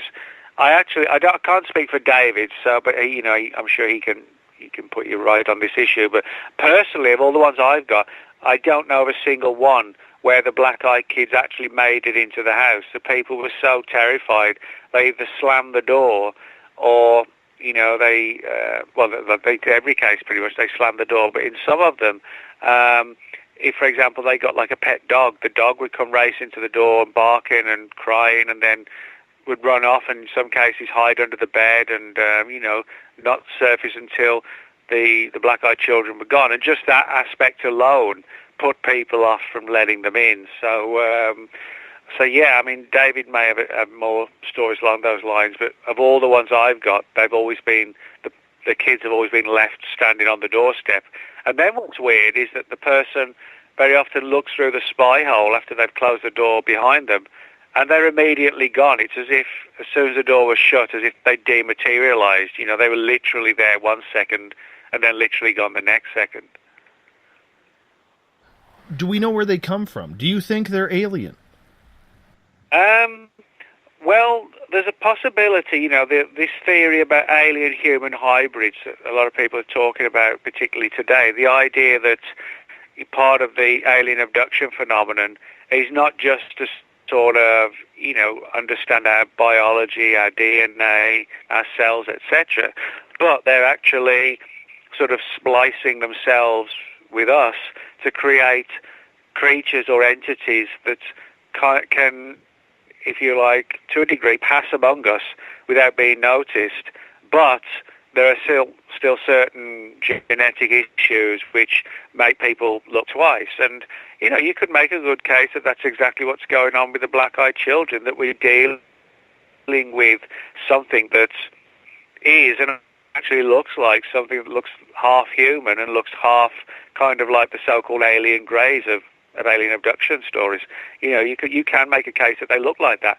But in saying that, there are a few cases where things go down sort of far more of what you would call like a supernatural angle. I've got a number of black-eyed children cases where the black-eyed kids turned up, and these are there aren't many, but there are a few cases I've got all dotted across the US where people had visits from the black-eyed children after they'd been dabbling with Ouija boards, and the fact that they were so separated across the US and weren't connected with each other, it suggests to me this is a real aspect of the phenomenon, and I don't think that would come into play if it was just nuts and bolts aliens. So I kind of lean more towards like a paranormal aspect for the black-eyed kids. Do you think this is a phenomena that has more of a demonic trait if we look on a religious aspect? Or do you feel that this supernatural entity that you call the black-eyed kids is more of a nightmarish situation to help keep people away from investigating their own supernatural experiences?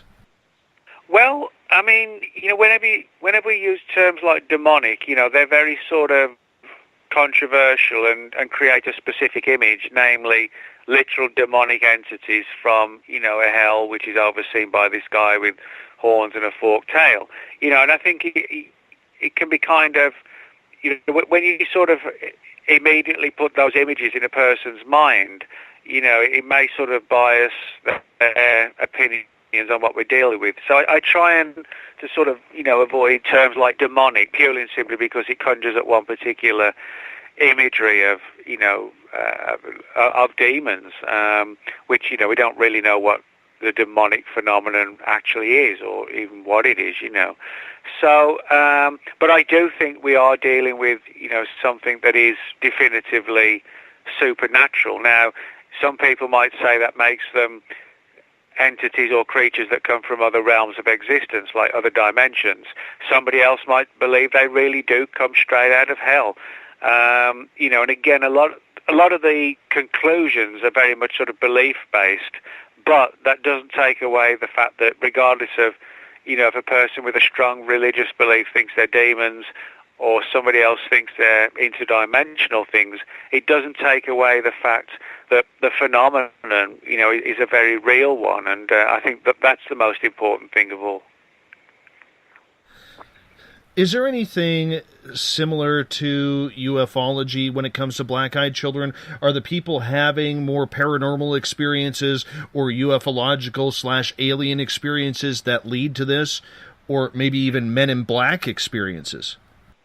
Well, yeah, because I've done 3 books on the Men in Black and 1 on Women in Black, I get a lot of feedback from people who, share their MIB experiences with me, and many of them are sort of filled with paranormal overtones. I've got quite a few cases where people had been visited by the Men in Black, and for people who may not know, the movie versions are very different from the real ones. Hollywood actually, they put out a good, fun couple of movies, but they weren't actually like the real cases. In most of the reports, people described the Men in Black as being very skinny, very pale looking, and they sometimes have these large eyes which they hide behind these wraparound glasses, which has given rise to the theory that they could be themselves sort of alien-human hybrids.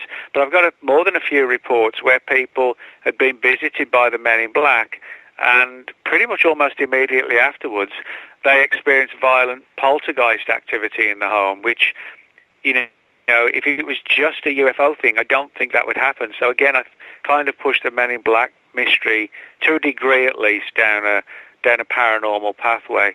But there's a lot of things like that. Perhaps the most visible example today of how there's like a very new phenomenon, or fairly new phenomenon, impacting on all this, is the mystery of the so-called Slender Man. Now, the Slender Man, for people who don't know, is this sort of Man in Black type character, wears a black suit, has a faceless face, no eyes, no mouth, no nose, and wears this old-style black suit and skinny black tie. And it did start off as like an internet meme. It was sort of like, who could come up with the creepiest creature on the internet?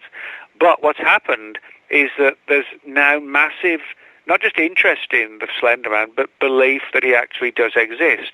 And incredibly enough, what has now happened in the last few years is that people are now actually seeing the Slender Man in the real world. So again, it comes back to this idea I mentioned of like thought forms or tulpas, the idea that the human imagination, if it concentrates enough and you have like a group consciousness, that you can actually create in your mind like a real world version of something that was actually a fictional creation. And then this, when you have this angle of the collective consciousness focusing on it, it can create like a real world version of the thing which actually started out as a piece of fiction. Are a lot of these sightings, whether it's Men in Black or black-eyed children, segregated to certain areas, or are they happening all over the place? Yeah, that's actually a good question, because Men in Black stories do come from all over the place. Now, there's a huge amount of reports from the United States. I get a lot from reports from the UK and also from Mexican reports. I've got a few reports when I went to Puerto Rico in 2005, for the second time I went there with a film crew from a Canadian company called Red Star Films. And while we were out there, we interviewed a rancher who had a chupacabra attack on his property, and the next day both a man and a woman in black turned up on his property, and they would just describe them just like people would elsewhere, sort of pale and emotionless, etc., etc. Just didn't kind of look right. And there are also a lot of reports from New Zealand and Australia of Men in Black, but pretty much wherever there's been UFO activity, you'll find stories of the Men in Black, and that goes also with the black-eyed children. Ironically, where I grew up in central England, there's a large area of forest called the Cannock Chase, where there's always been a lot of weird activity and paranormal stuff going on. And just 2 years ago, there was a wave of black-eyed children reports coming from the Cannock Chase, and also a few Men in Black reports. So when you dig deeply, you can find these same phenomena, but spread far and wide around the planet. When it comes to Men in Black, do you believe that they are alien, or do you believe they are from some kind of black op government alphabet agency?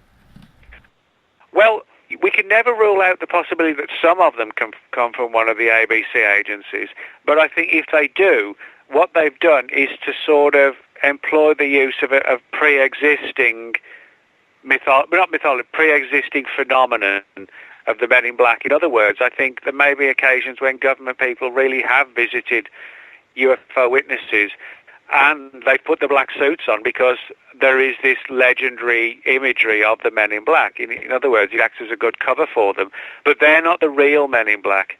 The real Men in Black are these weirder ones, which could well be either extraterrestrial or paranormal. As I said, for people who are sort of wondering what the real Men in Black look like, in case they may have had an experience and not realised what it was, they are sort of usually around about 6 foot to 6.5 feet tall. Very pale skin is like, the colour of a bottle of milk. Very emotionless, emotion-free. They wear these wraparound sunglasses, which are almost like goggles, that you'd wear in a swimming pool or in the ocean. And people have said that as they've got close to them, they realised why they wear these wraparound glasses, because their eyes seem much larger and very different to our eyes. They're not black like the black-eyed kids. They're just massively oversized. And there are reports where the Men in Black seem to have the ability to affect the mind of the person. So, the person actually opens the door and lets them in, which under normal circumstances, you would not do, and particularly at midnight or whatever, but people do that. So, in other words, everything about the Men in Black is weird. Their appearance, their clothing, the skin texture and colour, and just their actions, almost as if they are so alien that they're trying to mix with us and infiltrate us, but they're doing a pretty bad job because people just realize how strange they do look. So what would be a scenario, Nick, for our audience so they know what would constitute a visit from the Men in Black? Well, for the most part, but not all cases, most of the cases, though, that when somebody has a sort of profound, important, significant UFO encounter, it's usually under those circumstances that somebody is visited by the Men in Black, or abductees, or people who've had a contact case, or, you know, they're driving down the road late at night and this thing lands in the road, you know, and they have a period of missing time or whatever. You can find Men in Black turning up usually within, at the very most, like a day or two after these experiences have occurred. There are a few weird, really weird ones, but they've turned up in just hours afterwards. And typically, as I said, they try and find a way to be invited into the home, and very often people do that in kind of like a sort of almost like a hypnotized state, like an altered state that the Men in Black have rendered them into. And they warn them not to talk about their UFO experiences, and they kind of do so in this weird sort of stilted way of talking, as if they're not really conversant with our languages, almost as if they're still learning them. And very often people get follow-up experiences where, you know, wake-up calls in the middle of the night, and the person, you know, the witness will pick the phone up and there's just sort of weird static and electronic noises on the phone, as if, you know, again, some kind of intimidation. So things like that, and also a lot of cases where the Men in Black have been seen outside someone's house, and somebody will get out of a black car and quickly take a picture of the house and then jump back in the car. But those type of cases might be more inclined to be in the government side of things. But these weirder ones, they're not the government. They're something much, much stranger than you know, any agency employee could ever be. Would you consider them maybe human-alien hybrids, or maybe aliens using some sort of silicon-type shell to look like humans? Yeah, I actually don't rule out at all the idea of alien-human hybrids, because you do have sort of certain qualities between us and, you know, what people describe as aliens. For example, you have the very pale skin. You have the smooth skin. There was one case where the witness said that the Man in Black that they saw, that it was, I forget the exact terminology, but it was basically he had gone over the top with the Botox. You know, his face looked impossibly smooth and line-free, and the witness said it was actually quite creepy to see the man, because it was impossible to tell if he was 25 or 75. It was all like his face was ageless. It just didn't look normal. So, in other words, you can make a case with the very pale skin, the oversized eyes, the skinny body, and not really understanding our mannerisms and even our, you know, our languages properly, as if they're still learning them. You could make a case, a good case, you know, that we're dealing with something that is like a hybrid, and that may explain some of the reasons why in alien abductions, you know, we have a lot of experiences where the witnesses describe events and experiments of a genetics nature, as if, you know, maybe they are sort of pulling DNA and trying to splice it to create something that can infiltrate us. Now, whether infiltrate should be perceived as being sinister or beneficial, I don't know, but you know, some people do think there is kind of like an infiltration program going on. People who are abducted or have a very close encounter with UFOs seem to have these MIB sightings quite frequently. Are people like that followed by them? Are they pursued? Or is it just maybe a knock at the door saying, you know, we don't want you talking about this? How does that encounter with them happen? Well, actually, that's a good question, because sometimes, well, I should say most of the time, people do get the knock on the door if they've had, you know, if they get a Man in Black Man in Black visit, you know, the MIB always try and get into the house, and then there's this sort of interview/threat, you know, you won't talk about this or else. But it isn't just in the family home that these encounters occur.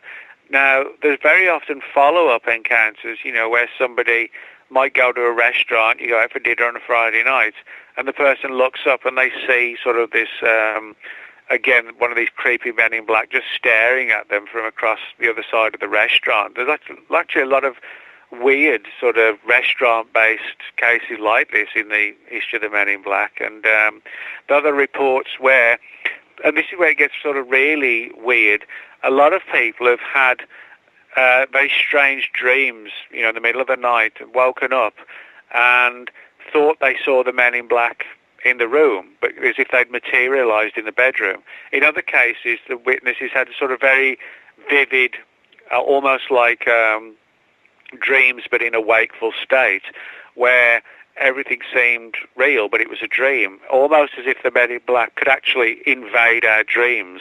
And that is actually one of the theories for the Men in Black, that they have the ability to sort of literally invade our dream states and threaten us, not in a physical state, but almost like in the Matrix, you don't realize you're sleeping when these things are going on. You think you're in a wide awake state because everything seems so real and visible to you, and it's only later when you wake up you realize you were dreaming.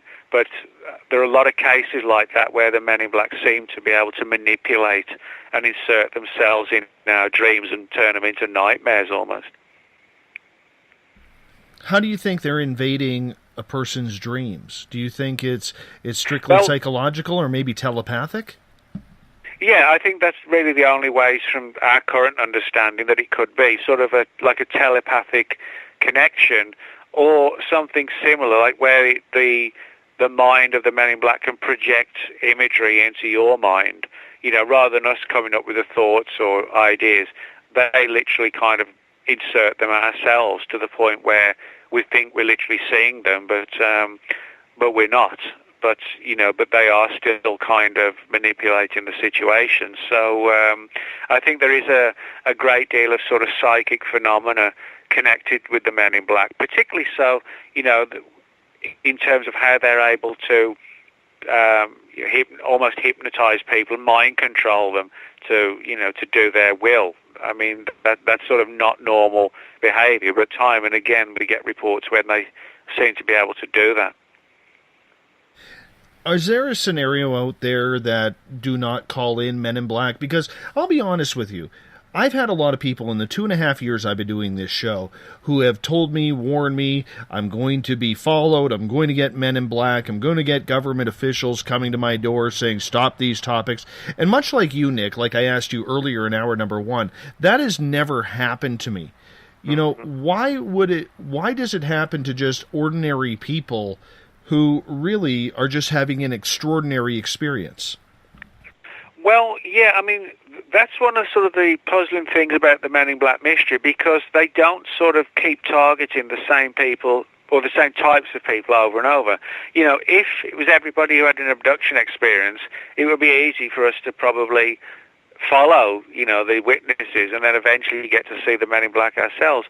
But it's just, it might be only every 5 out of every 100 alien abductees get visited by the Men in Black. It might only be 4 out of every 100 who've had a contact encounter that get visited. So it's not like they're all visited. So it's difficult for us to try and follow, a pattern. That the fact is there is no sort of specific pattern. That's why it's so difficult to really understand what's going on. But, in terms of sort of being followed, being watched, that does happen. People have talked about that, and I said also things like phone interference. There are a few sinister cases of people being forced off the road by black cars after having a UFO encounter. So, there's all these different aspects. Most of them aren't particularly positive in nature from our perspective, and but they're all part of and parcel of the Men in Black mystery, if you like. Is there any point where we have had experiences with Men in Black over cryptid encounters as well? Or is it strictly UFOs or black-eyed kids? Oh, no. there was actually a wave of Men in Black encounters in Pennsylvania in 1973, most of which were investigated by a researcher named Stan Gordon, who's still active on the scene today. And Stan, in 73, when he was investigating this wave of Bigfoot sightings in rural Pennsylvania, he found stories where classic Men in Black had turned up and warned people not to talk about about Bigfoot sightings. There have also been MIB sightings at Loch Ness, of all places. A famous and weird one in 1974 involving a man in black who turned up in front of a Loch Ness researcher named Ted Holliday. And again, this guy was sort of oozing kind of menace and this sort of supernatural atmosphere. And they also turned up, Men in Black also turned up in the Mothman affair of 1966-1967 in Point Pleasant, West Virginia, when this sort of glowing-eyed flying humanoid creature known as Mothman was seen in and around the town of Point Pleasant.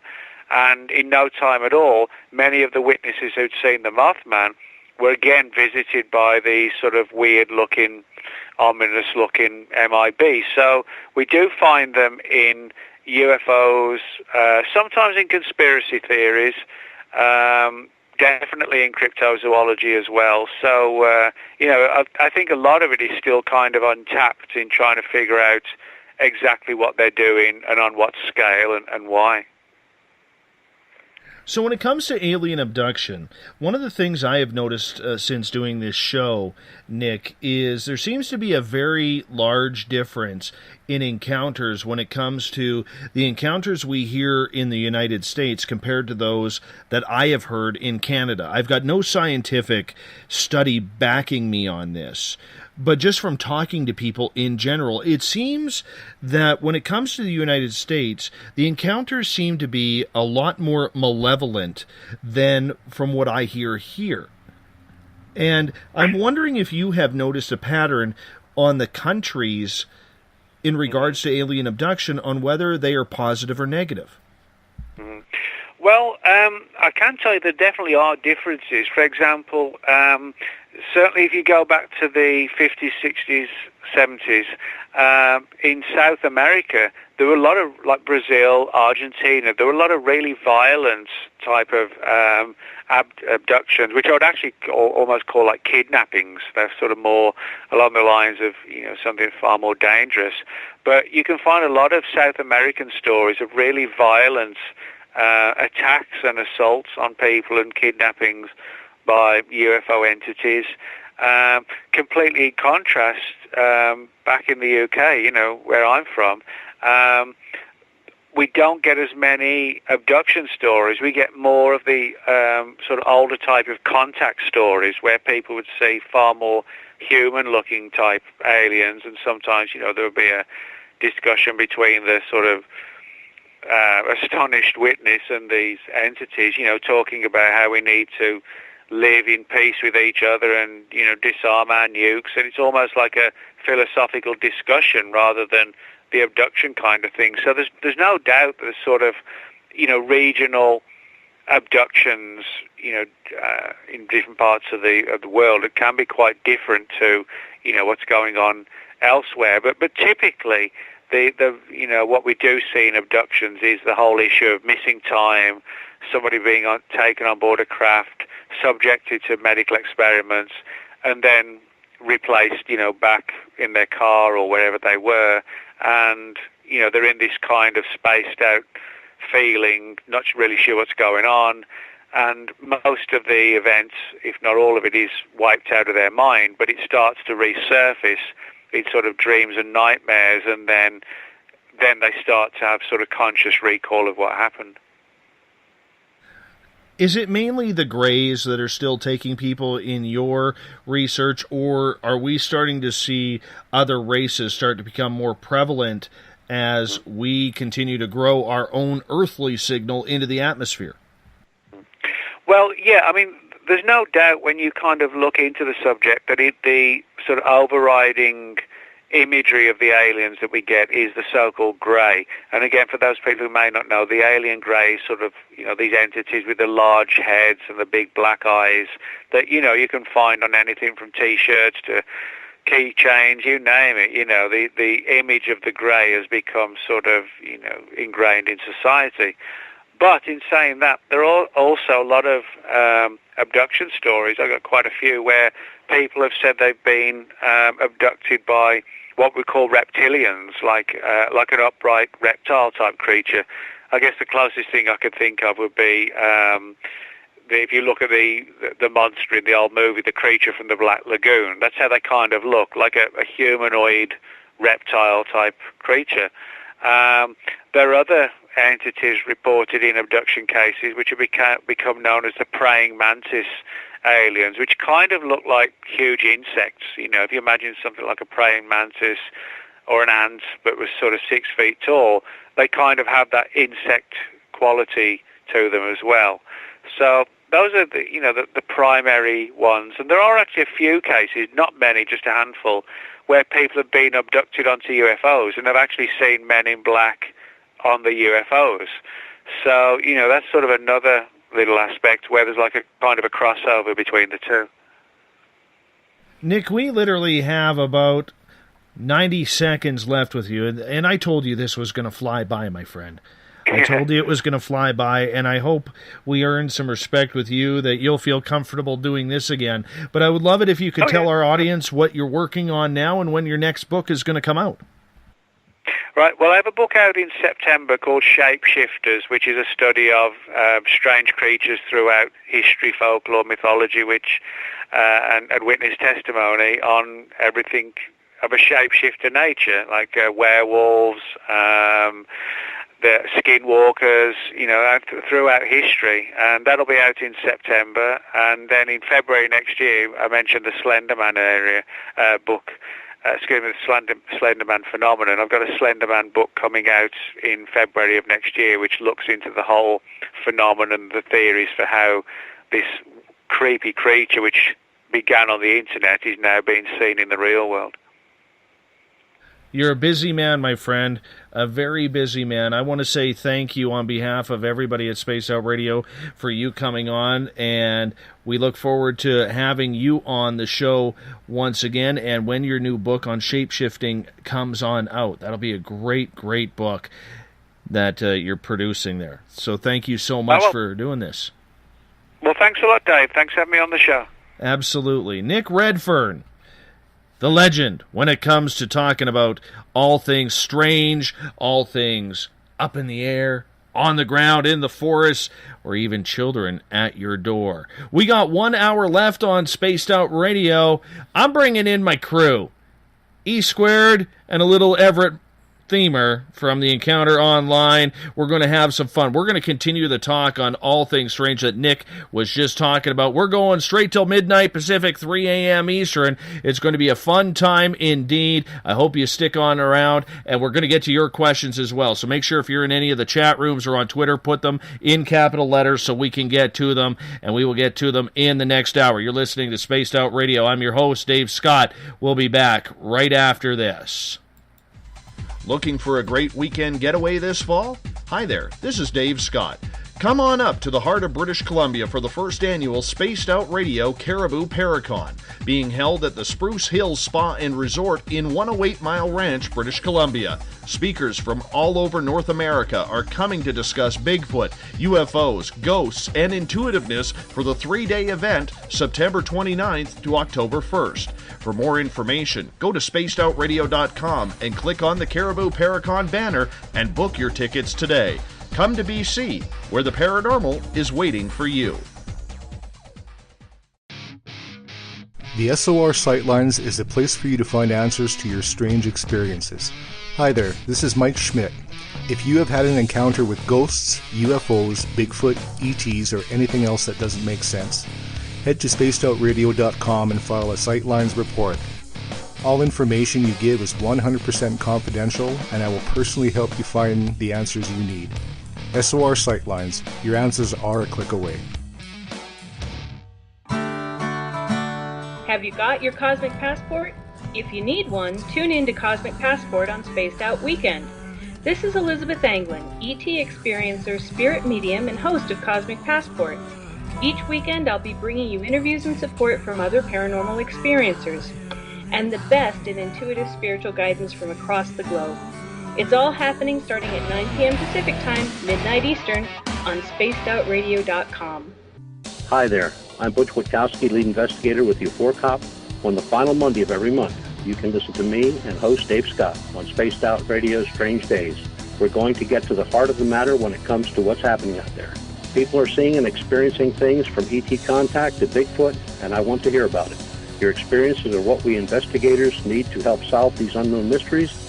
So tune in at spacedoutradio.com to the final Monday of every month from Butch Witkowski's Strange Days. This is your medium, Joanna, from Spaced Out Weekend, 2 Mediums and a Large. I would love it if you would come and join us with host James Tyson every other Sunday on Spaced Out Weekend. Together, we will take your calls and your questions live. Our goal is to provide you with a positive outlook on deep questions that you may have.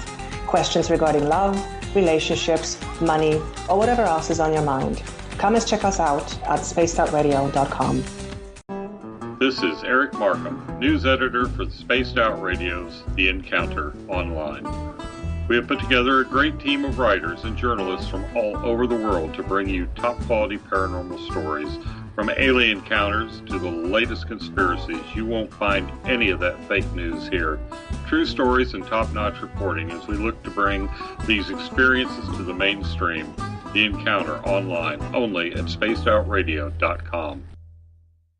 Patrolling the Pacific Northwest, we are always on the lookout for the strange and unassuming stories that real people are experiencing. Hi, I'm Vincent Zunza from Pacific North Weird. Me and Alexandra Sullivan have teamed to bring to you those odd stories that never seem to make it into the mainstream.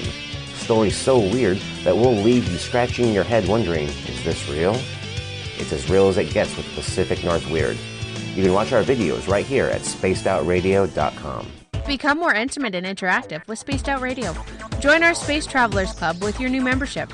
For $5 a month, we'll provide you with special access to the website, monthly prize draws from books to psychic readings, along with monthly newsletter, private interviews, and more. Sign up today to be part of Spaced Out Radio's experience. Looking for a place to advertise at a very reasonable cost? Look no further than Spaced Out Radio. SpacedOutRadio.com has an advertising tab that you can click to check out our daily, weekly, and monthly packages to play on the radio, or our website including social media. From commercial spots to banners, we have it all. Check out our competitive pricing today. Don't have time to listen to Spaced Out Radio live? Wherever you are, the car, the office, the shower, or even if you're traveling, we're right here for you. Each Spaced Out Radio show can be found on iTunes, TuneIn, and on our YouTube channel, Spaced Out Radio Show. It's the perfect way for you to catch up on our shows. For more information, just head over to our website, spacedoutradio.com, and tune in to us today.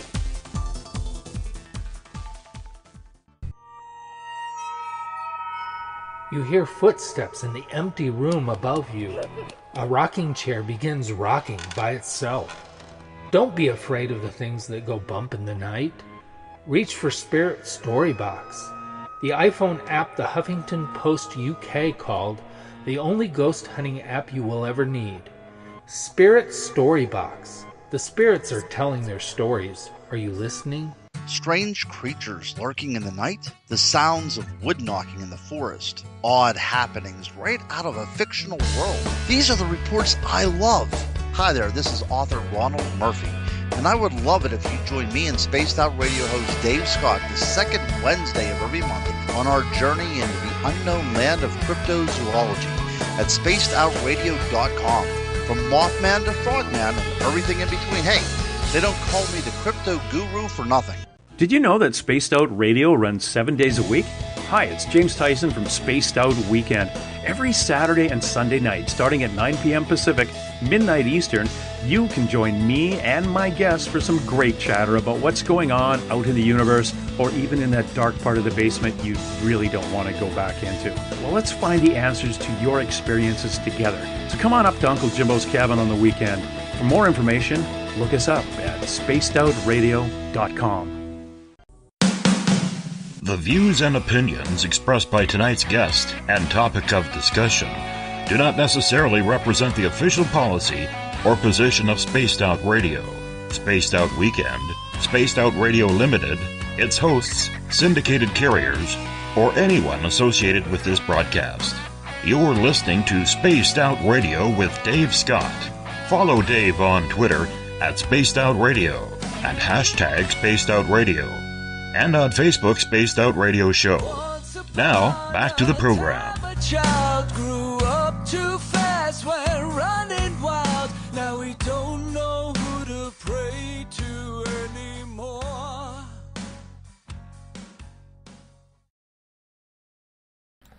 Welcome back to the final hour of Space Out Radio tonight. I am your host, Dave Scott. Great to have you with us on the program. Tomorrow night, we're going to introduce you to a very interesting and subtle murder mystery. This happened 40 years ago in Provincetown, Massachusetts. I learned about this when I was at the Provincetown Paracon just a number of months ago, just 2 months ago. And so I'm bringing on a couple of people who are going to chat with me in regards to this tomorrow night, starting at 9 p.m. Pacific, midnight Eastern Time at spacedoutradio.com. We want to welcome in everyone listening in on WQEE 99 Rock the Key down in Noonan, Georgia, home of The Walking Dead. We are live as well on the United Public Radio Network on 107.7 FM in New Orleans at over 160 countries around the world. Good to have you with us as well. We are live on KTLK, The Fringe FM, Renegade Talk Radio out of Las Vegas. And if you're listening in on Revolution Radio, the Double R Machine is a donation station financed by you, the valued listener. Head on over to freedomslips.com and donate today. Bill Cardwell has set the password for tonight in the SOR Space Travelers Club. Cocorofiophobia is your password. Cocorofiophobia. Make sure you use it wisely, Space Travelers, because Bill sets a password each and every night right here on the mighty SOR. Now, if you want to follow us on social media, you can do so on Twitter at Spaced Out Radio. Use the hashtag Spaced Out Radio if you want to connect with us live during the show as well. Give our Facebook page a like, Spaced Out Radio Show. You can follow me on Instagram, Dave Scott, SOR. Subscribe to our YouTube channel, Spaced Out Radio Show. You can also tune us in on TuneIn, download this show and others on iTunes, or head for a plethora of adventures on our website, spacedoutradio.com. You can learn about our music man, Bumblefoot, pick up some really cool swag in our Spaced Out Radio store, including VIP passes to the first annual Caribou Paracon, being held September 29th to October 1st right here in beautiful 108 Mile Ranch, British Columbia at the Spruce Hills Spa and Resort. We definitely want to see you here that weekend, so make sure you come to that. We're offering a 10% discount on tickets until July 31st, and you can also read up on the encounter online, where we have Everett Thiemer and Eric Markham, our news tandem, bringing you some incredible stories from the world of the strange. Tonight, for hour number 3, we bring in Everett Thiemer, Eric Markham, and from Forest Moon Paranormal, we bring in Eric Cooper and Everett. Gentlemen, welcome. Hi, guys. How you doing? How you doing, Dave? We're doing good. We're doing good. You know what? I got to tell you that I had been tracking down Nick Redfern for 2 years. He is a busy man, hard to get a hold of. But right now, Everett, we'll start with you on this. Is there anybody in this field who is more top of their game than Nick Redfern? No, I don't think there is.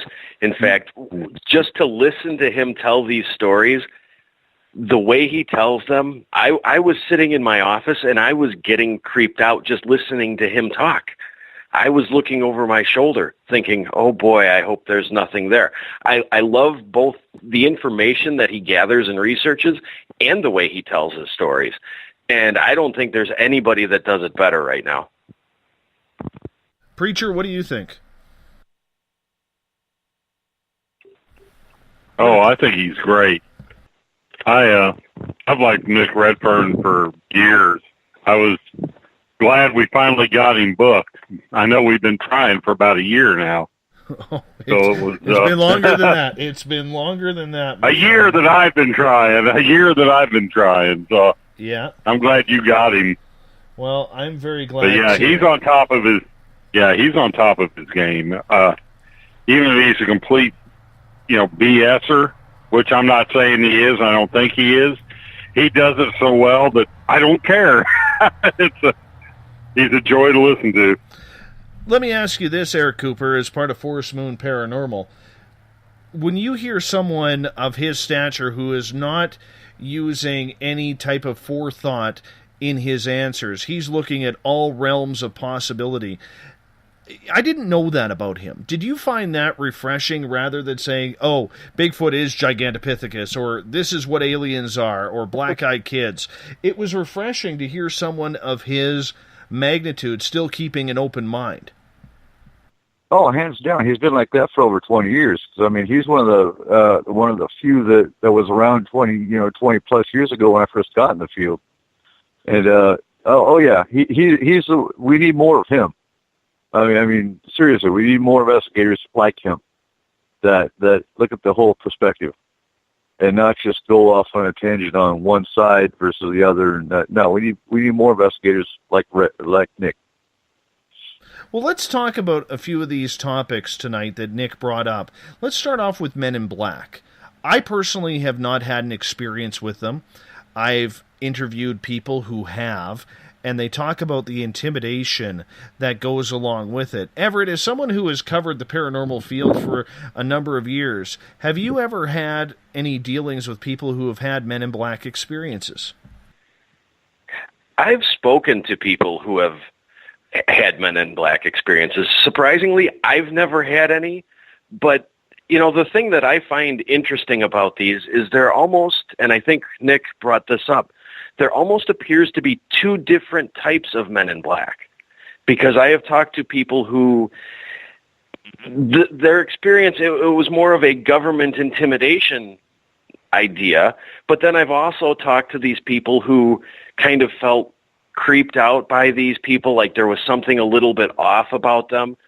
So, I don't know. I personally don't know what they are, but I tend to go along with Nick's ideas and think that, there is something here, and that I'm not sure how to put this. I think there might be two different types of Men in Black, and it really is worth some sort of further study instead of just lumping them all in together and calling everything Men in Black and then looking at the movies. Preacher, what do you think Men in Black are? I've been hearing about them since back in the 80s when I was in the Navy. I had a friend who was probably certifiable genius or just plain certifiable, and he was talking about them all the way back then. So they've definitely got a history, so it's not like they're the latest, greatest craze to hit the UFO phenomenon. So I think there's something to them. I've never experienced them, and I don't know anybody who has, but there's just too many stories out there to discount them as myth. I'm still a little in the air with them. I do believe they exist. I do believe people are having experiences. I'm not sure if they are alien or not, but I could see the possibility of the government sending people out, giving very subtle, lack of a better term, threats in regards to it. Cooper, you deal a lot in the paranormal. Have you had clients who have had MIB experiences? I'm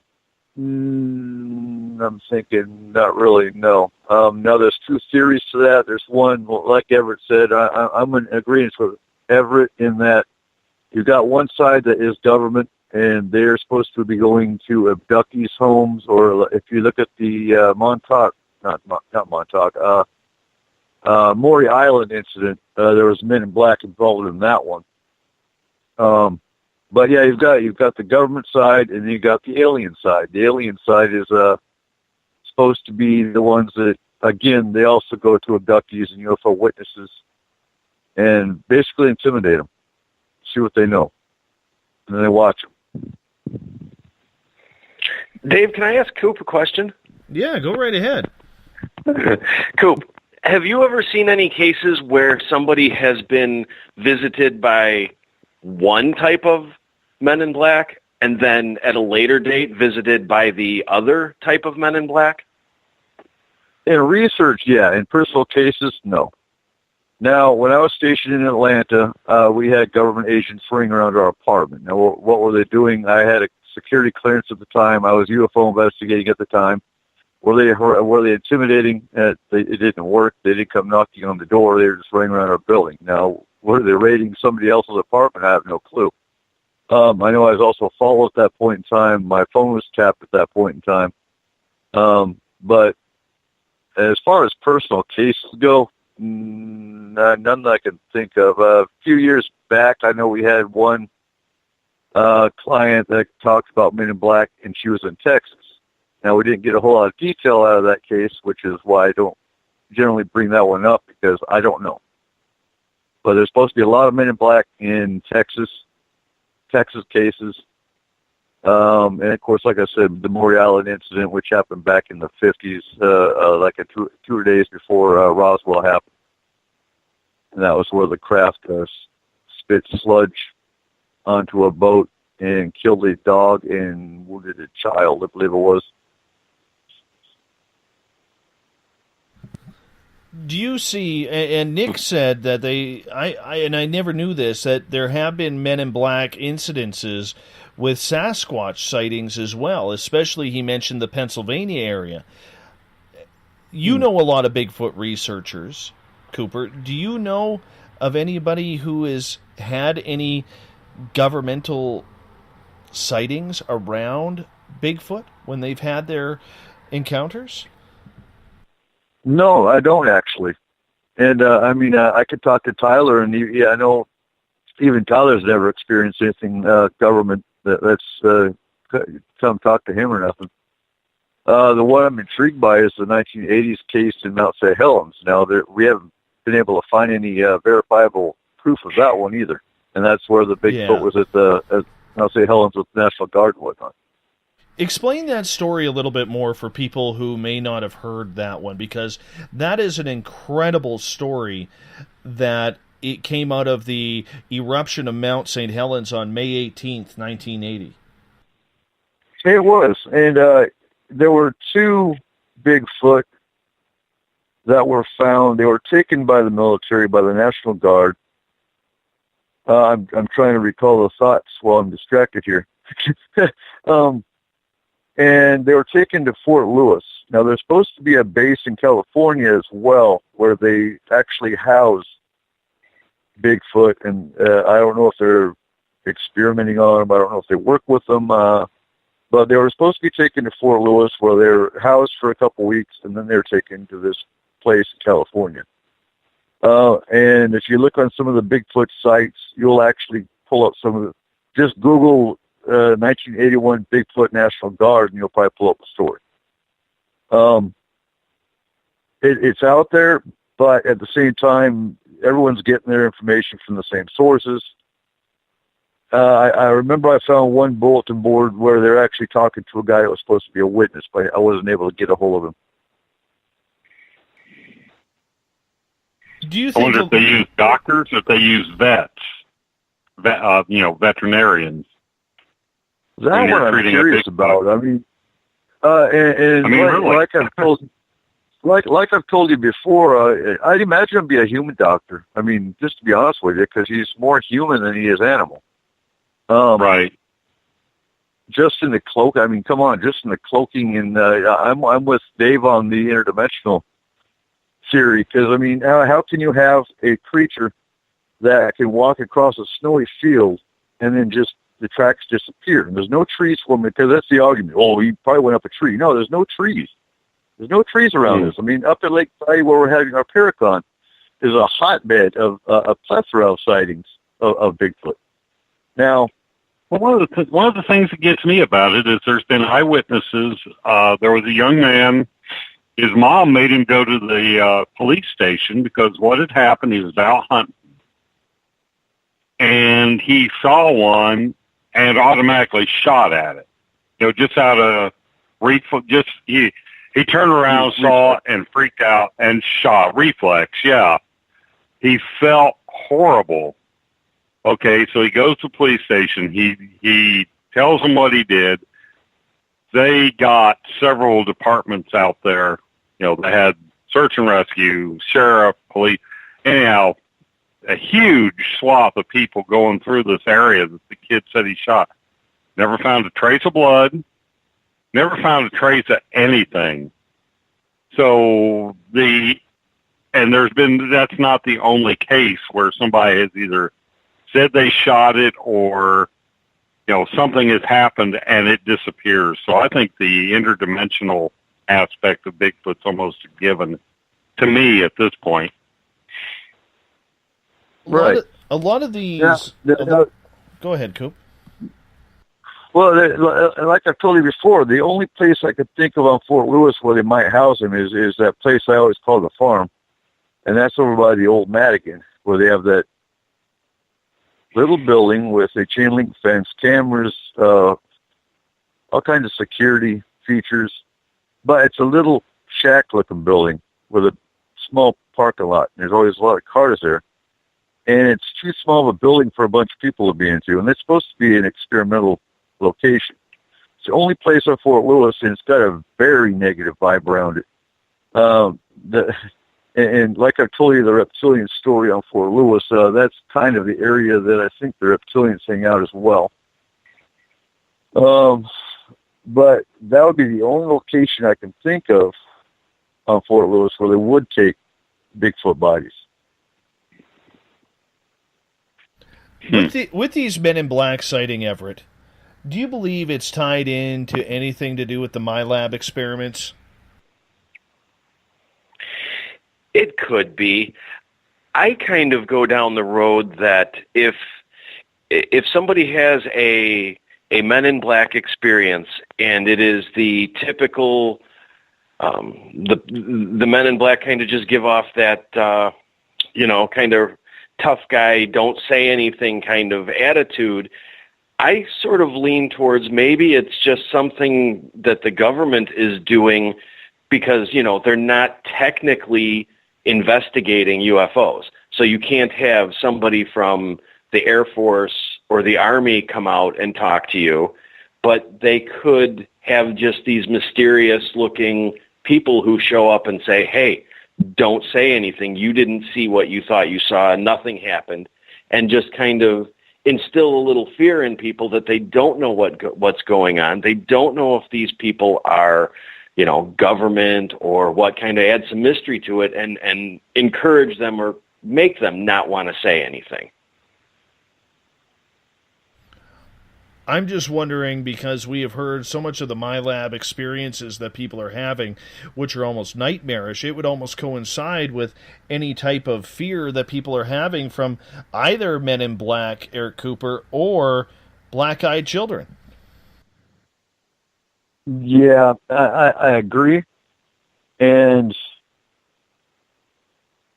I'm thinking here, the MyLabs do seem more government and alien intertwined.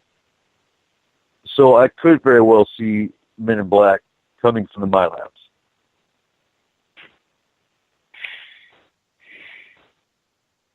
Just based on the fear aspect. Preacher, what do you think?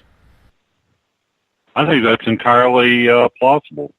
It seems like they'd have to be linked with the MyLab and the Men in Black. It seems like they would be the same department. Or, I can see the same section. Well, I could see the Men in Black checking on their abductees. And if there's an abductee there's two different types of Men in Black, though. I mean, there's the Men in Black that are obviously human. So it seems like there's that other kind of more the strange MIB that doesn't really seem to speak English or doesn't seem human. So I'm wondering if the more human versions of the Men in Black are the ones that are connected to the MyLabs, and then the ones that just seem like they're out of place, they're just wrong, the way people will describe them. They don't come around and say they're aliens, they just say they're freaking weird, okay? And I'm wondering if those wouldn't be another entity maybe mimicking the human Men in Black. Mm-hmm. And if you have a MyLab abductee that is showing interest in talking, I could see them coming up to start threatening and make them back off wanting to talk about it. Yeah, that's something you don't... Go ahead, Everett. Talking about talking, hasn't the Men in Black experience kind of morphed a little bit from... Early on, it seemed that these people would knock at your door and they would want to talk to you and they would ask questions and they would, kind of pick your brain on the experience and then at the end sort of imply that you're wrong. To the more recent ones, it's basically been just a quick overview and you didn't see that, you didn't see that or that didn't happen kind of thing. They've sort of gone from questioning and interrogating and interacting with the abductees or UFO viewers to more of just a straight, I don't want to say bully type, but kind of telling them what they did or didn't see. More of an intimidation crew. Yeah. Could this be a morph with society? It does seem like it's changed, though. I mean, like Everett was saying, it used to be more like guys from Project Blue Book were coming to your door, and now it's more of a sinister, otherworldly agency. So, yeah, it seems like the whole Men in Black experience has evolved or has taken on a different character over the last 30 or so years. And you know what's funny, too? Is so you have the Blue Book persona of Men in Black, and then all of a sudden you got the movie Men in Black, which kind of made them look all friendly and look, we fight aliens and we're keeping the planet safe. But it didn't change what's going on today, right? From the experiencer side. I don't know. That's just one of those things that. Could it just be a bunch of, okay, let's just take it, let's just strip away anything paranormal. Maybe it's just a bunch of enthusiasts that are kind of like the geeks that live in their grandma's basements because they can't get jobs. They hear about, what if all it is just some nerdy guys that they're pasty white because they stay down in the basement playing video games all day, and this is their sideline as they go interview people with UFO experience or, abductee experience. And it's more of a, just, it's not that they're otherworldly. They're just socially retarded and, awkward and, nerdy. Kind of like the fake crop circle makers. Okay. Markham's question there kind of brings up something that I was thinking about. Doesn't the fact that the experience hasn't changed after the 3 Men in Black movies give it a little bit more validity? Nobody's really jumped on the bandwagon of kind of telling the story in the theme of the Men in Black. It's morphed, but it's sort of stayed the same course and changed gradually. There was never a big all of a sudden, everybody's coming to the door with a little mind eraser kind of thing. The stories haven't changed. Does that give it any more validity? I think it does. I see where you're going. Yeah, I see where you're going with that. Yeah, it could. Yeah. The fact that the phenomenon has not accommodated the new, it hasn't adjusted or accommodated to the new paradigm kind of makes you wonder if there isn't something to it. Could be. Could very well be. Let's switch over to black-eyed kids for a moment, because that's another intriguing topic that I don't think we do enough of on this show. But there are people having these experiences. And like we asked Nick, has anybody ever really let them in? And it just seems like that is still the million-dollar mystery when these black-eyed children are asking your permission to come in your car, your home, your place of work, wherever it may be.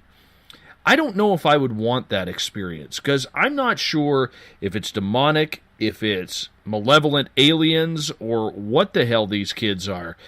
But the sense of fear that a lot of people get, Preacher, when they have these encounters, just seems to be unraveling people in their own socks.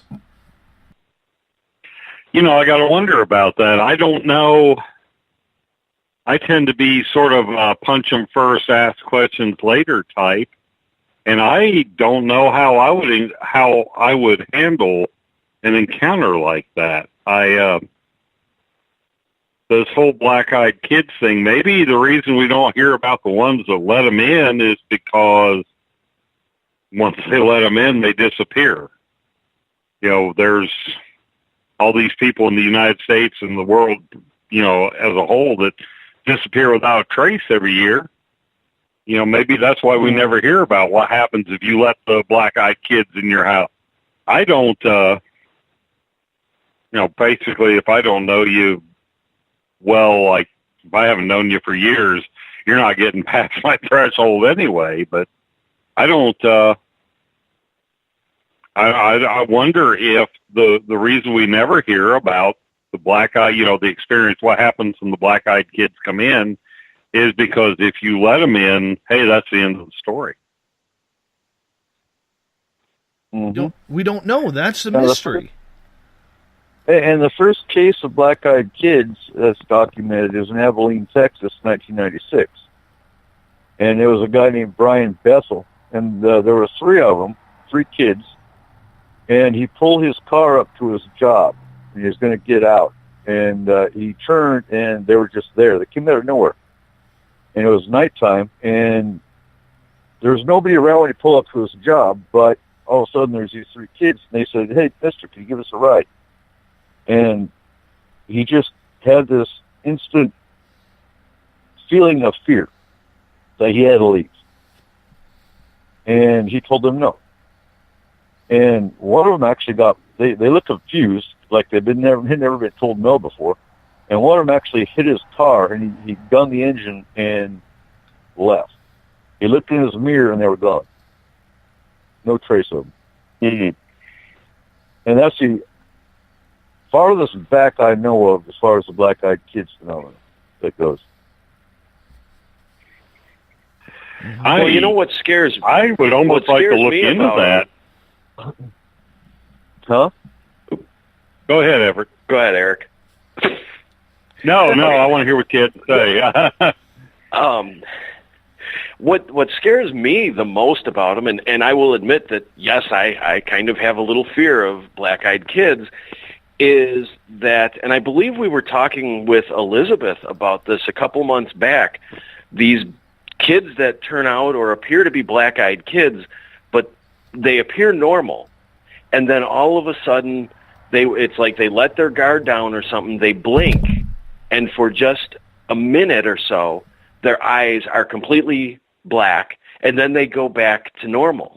And I think we had quite a discussion on trying to figure out what that kind of phenomena would be, because that almost seems to be a mix of some sort of normal child and these black-eyed kids, because they don't appear constantly as black-eyed kids. And that really kind of scares me. Yeah, that would. I mean, if it's a black-eyed kid that creeps you out from the start, that's one thing. You have a chance to say, no, I'm not letting you in, go away, get lost, whatever. If they look normal and then they do a bait and switch on you, yeah, that's scary as it can be. And, you know, Christina George is actually the first one I've heard talk about the black-eyed adults. Who? If you remember that from last month. Christina George. I remember that. Oh, yeah, Christina George. Yeah. Gentlemen, I have a question coming in from Twitter from Forever Young at #SpacedOutRadio asking, do you think MIB experiences changed because they have to intimidate because persons are becoming more willing to come forward? Coop, let's start with you on that one. And I think that's very possible. Like we were saying, you know, back in the 50s, it was kind of the nuclear age. Everyone had this bunker, and they were taught to go under the table when they were scared of the nuclear age and whatnot. And you could probably go boot, and you would run. Whereas today, people just aren't scared of much anymore, so they had to change the tactic to more of a threatening demeanor. So I can go with that. Preacher, how about you? Yeah, I think that's or Everett. I think that's a great point, because, you know, as people come forward, they have so many more outlets to go to. So it's not like back in the 60s and 70s when they were trying to prevent these people from maybe going to a local newspaper or a local radio station. Now they're trying to prevent them from going to not only those, but, you know, any internet site, any reporting, you know, private reporting group that investigates this stuff. They are fighting a lot more outlets that these people have available to them. So I think that's a great point, and it probably does have something to do with that. Well, it still begs the question, though, why are they even trying to intimidate? We're at a point where I think the tipping point is, you know, in the 70 percentile. You know, 70% of people believe in ET, you know, believe in the paranormal, period. Now, take your specific flavor and, you know, whether it's they believe in ETs, Bigfoot, whatever, but, you know, the belief is out there. So it's almost kind of it's like they're trying to stuff the cat back in the bag and it's not working. And I don't know, maybe that's why I haven't had the experience. I can't think of too many things other than my cat they could threaten that I would back down from. But I wonder if it has, you know, if they're trying to step up the game, because, you know, you can do YouTube, you can do Facebook, you can do Twitter. Yeah, there's so many different outlets out there. You know, back when I was a kid, it was the newspaper, the local news, the national news, and that was about it. There was no, if you couldn't get your story past an editor or past a reporter, it died on the vine. Now, yeah, I mean, the bad thing is people are making crap up just so they're 15 minutes of fame, but by the same token, if you have a legitimate, real experience, there's no end of outlets for you to put that experience out for the public to see. But is that the media's fault? Just like what Nick Redfern talked about in the first hour, that it's not that they're not believers, i.e. the mainstream media, it's just they don't want to put their name on the line out of fear of ridicule and professional etiquette. I don't know, because I don't think that argument holds as much, because face it, if you had the story, if you had the smoking gun and you were a mainstream media person, you're made. If you could come out, if you could break that story, I mean, you know, that you'd be on easy street the rest of your life. So I'm not so sure it's that. I think there's so much BS out there that you might find that, a serious, I'm putting myself in the place of a serious, somebody makes their living as a journalist. Would you want to take a chance on something that far out? Just because so many people have been faked into believing just mundane things. Look at the guy that had that whole story about the impoverished child and all that. It turned out he made all the crap up, and he'd made it all the way to Oprah. So it's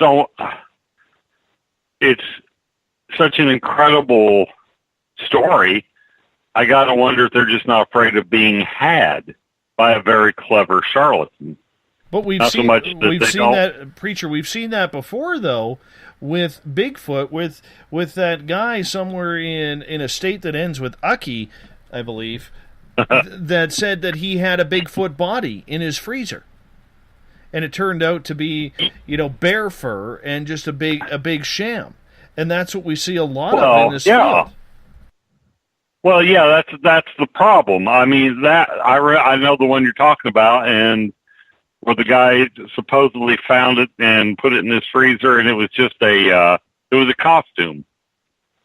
And that's one that, he kind of baited the locals, but most serious cryptozoologists, in fact, one guy immediately recognized the costume that he was using and put online, that's such and such company's Bigfoot costume available here. I mean, so, that was the fault of, I almost think the problem is we want to believe in this stuff so badly that in a lot of cases, maybe a newbie reporter is willing to jump on something like that just in case it's real. And by the time you get to be a veteran with some experience, you're so jaded that if the flying saucer landed in front of you, the gray got out, slapped you in the face, you wouldn't believe it. You'd think you were being punked by MTV or something. Everett, you want to chime in? Oh, I think Eric is right. None of these outlets are going to, the mainstream outlets are going to want to get involved in a story that doesn't have a smoking gun. I think that's absolutely correct. And I think that because they don't want to look foolish. They don't want to look like they've, been duped. And I think when they do cover these stories, that's sort of why they cover them with that kind of weird news, ooh, look what happened, these weird people kind of story, twist to it, because they want to cover it, but they don't want to look like they're falling into a trap of another hoax. I agree with you there, Everett, but I'm going to take this one step further, though. Let's go back to March 13th, 1997, during the Phoenix Lights, where every major newscast was carrying that, not only locally in the cities of Phoenix and Tucson, but across the state, literally across the world. That I saw it in Germany. Exactly. Every major news one second, Eric. Every major news outlet was covering that event. And then the following day, when Governor Fylth Symington absolutely embarrasses everybody, the media refused to ask the questions that they needed to ask to take that story a little bit more seriously. So here on day one, they're running these lights that are flying in the sky, and on day two, they're sitting with the government laughing and chortling their way to making this a silly type story rather than doing their quality journalism. So in that situation, we've seen the mainstream take that story. They want to believe it, but they've refused to take that next step, which is the follow-up into why it happened, what happened, and how do we know why it happened? Do you see where I'm going with that, Everett? Right. I see where you're going. And I think you mentioned a key word there, embarrassed. None of these stations want to look foolish. They don't want to risk looking bad for their advertisers and their sponsors. So if the government comes out and, makes a joke of something or downplays it, honestly, it's in the interest of these media organizations to kind of toe the line. They don't want to be the one that's saying, oh, no, the government is lying now.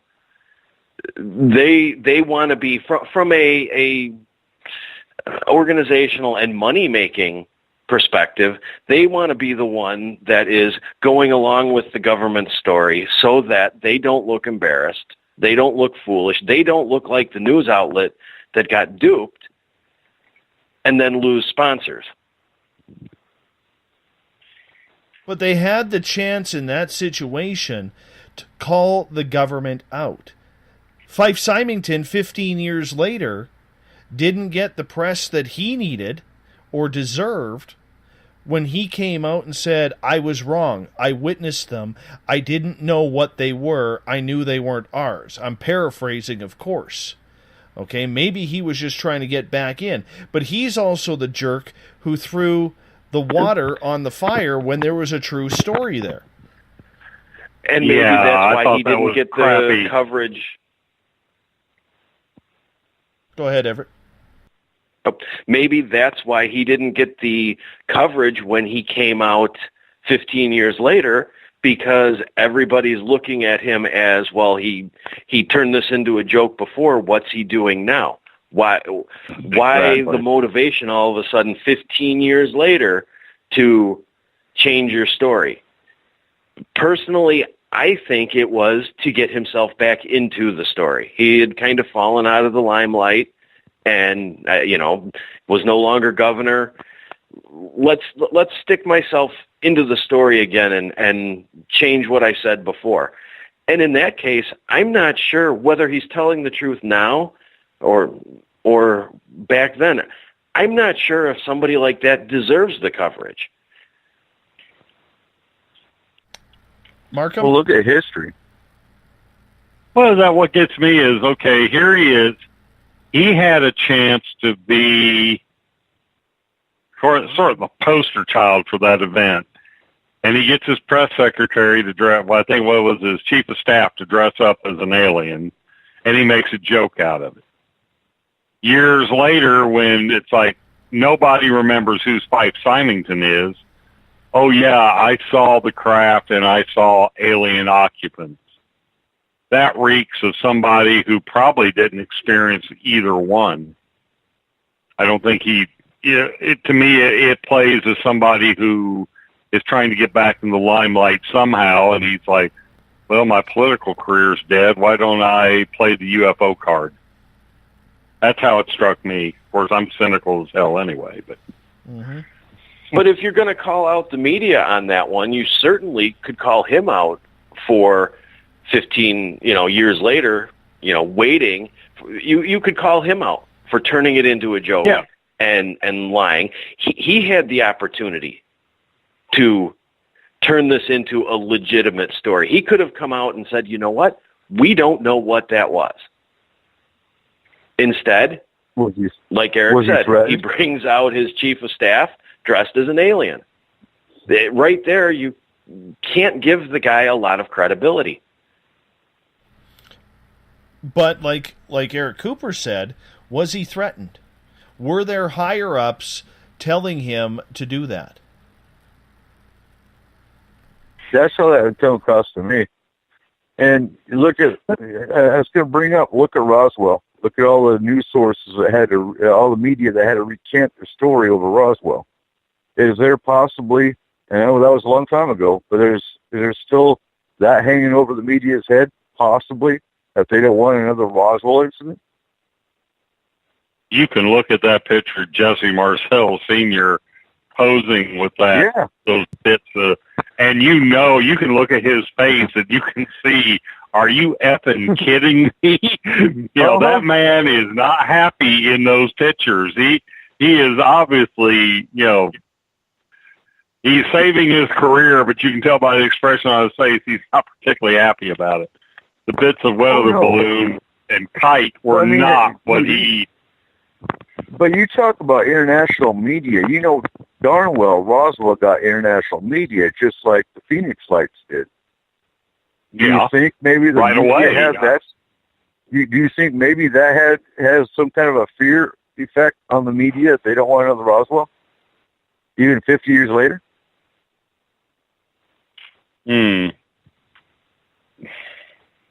I think you have to factor that in. Yes, I think you can't dismiss that. But I just can't believe there's not some young greenhorn journalist out there who doesn't realize that this is the story that would make them. It just seems like it's a hands-off type of story. They probably keep the greenhorns out of that. They probably keep the greenhorns out of that particular position, though. I don't know. I don't know enough about that line of work. About 10 years ago, there was a gentleman who was working on a computer program that he was going to be able to reconstruct the text of the note that Jesse Marcel was holding in that photo. Do you guys know anything about that or whatever happened to him? Because he had parts of it, and he made a good case for the note referencing hiding a UFO or lying about a UFO. He didn't have all the text, but he made a very good case. And I remember that it was another one of those things where the information is going to be coming, and then nothing ever came from that. I do remember hearing that guy interviewed. I think the problem was he couldn't get it was one of those, it added fuel to the flame, but it wasn't the smoking gun. But I remember hearing that guy interviewed several times, and it was a matter of, you're right, it was disclosing. If you got to have a document or anything to to sway you one way or the other, there's a document that was written by J. Edgar Hoover that somehow managed to slip through the cracks that references the Roswell incident and references, I think it had to do with the Cape Girardeau incident. And J. Edgar Hoover's like not wanting another he references one in the other. Now, do your own research. I'm not sure if it was Cape Girardeau, but there is a document that references back to a UFO in Roswell. And it's from J. Edgar Hoover himself. Yeah, but that could always be argued. Somebody could always say that that's a fake, fraudulent document. It's inauthentic. Okay. My thought with the note, with the note that Jesse Marcel was holding, if that had ever come to fruition and they were able to figure out the text on that note, there would be almost no way to deny that, because that would have been entirely intermilitary and still within military bounds in his hand. Right, sort of a teletype right off the machine. Well, I've always thought that Jesse Marcel Sr. got the crap end of the stick because, with what he did for a living in the military, he would have known a UFO from a crashed weather balloon. Yeah. There's no way he would have come back to town and said, we've got a UFO, we've got an alien saucer that's crashed on the Braswell Pond. He knew darn well what he had seen, and it wasn't any weather balloon. And even, consider the fact that when the Air Force tried to come up with an explanation, they used a program called Mogul that wasn't even in existence at the time.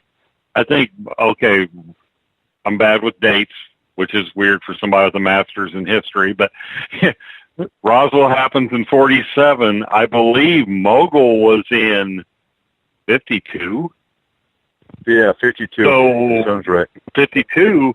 So if the Mogul program isn't till 1952, the big story there is how did it time travel back to 1947? And what was it, Marcel, a major? He was Major Marcel. Yeah, Major Jesse Marcel. Yeah. Now, a major a major is going to know the difference. It's not like you're some kind of sergeant or a specialist or even a captain. A major is going to know. He's been around for a while. Yeah, he's not a shaved tail. He's got, he's got some bona fides. He's been in the field a while, and that whole story reeks. If you wanted to make it more legit, get a private. A private can make a mistake real easy. Oh yeah, you got some farm kid out of nowhere. Yeah. I mean, but no, Jesse Marcel was not. Yeah, right. I mean, when you like I said, I look at that picture of him posing with those bits of kite parts, and the expression on his face is, I mean, it's priceless. It's like, yeah, I mean, it's obvious if you look at the man's face, he's got that "you've got to be effing kidding me" look on his face. It's just not. It's just not right. Markham, I know that at one point they tried to play off the metal that was found there as misidentified mylar. How prevalent was mylar back in the 40s? It doesn't seem to me that mylar. I thought mylar didn't come out till the 60s. Let me check that out real quick. Not to mention that material, if I remember right, they folded it in like 3 or 4 different parts, and it snapped right back to the original position. And it had runic, runic symbols on it, or Egyptian symbols on it. Yeah, and they try and say that was some kid's tape. That they explain that away by saying there was a tape manufacturer that used, put wingdings on their back in the 40s. Tape. I don't think so. Yeah, that. Okay, maybe today, not in the 40s. I'm trying to find. Y'all go ahead without me. I'm looking that up because it doesn't seem like it's a polyethylene tetra blah blah blah.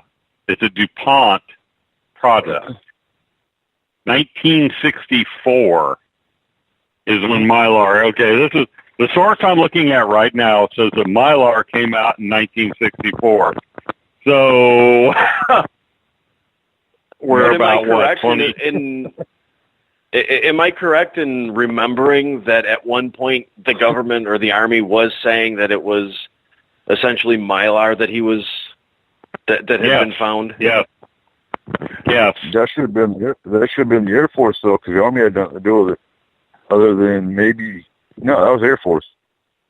No, it was Army Air Corps back then. It was 47, so there wasn't really there wasn't an air. Like I said, check me. Google it and find out. But I guess we had Google it. No, I don't think. I think the Army Air Corps didn't become the Air Force till what? Was it 52? Something like that. But anyway, they tried to say that mylar, which came out a year after I was born. So no, there wasn't mylar in 1947. They barely had nylon back then. I'm thinking they did, silk parachutes. Seems like nylon was probably about the only synthetic fiber back then. I'm not sure, maybe polyester, but it wasn't. It wasn't that. It wasn't mylar. No matter what Mylar, I think one of the things they say is Mylar became the scapegoat, and Right. people, just took it at face value. Oh, it was Mylar. Nah, I don't think so. And like Milo was saying in the chat, no local swamps to blame on the swamp gas. Not New Mexico. Yeah, there was no J. Allen Hynek.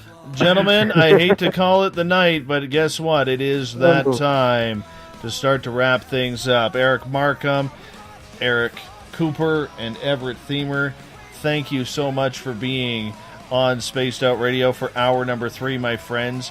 It's been a great time indeed.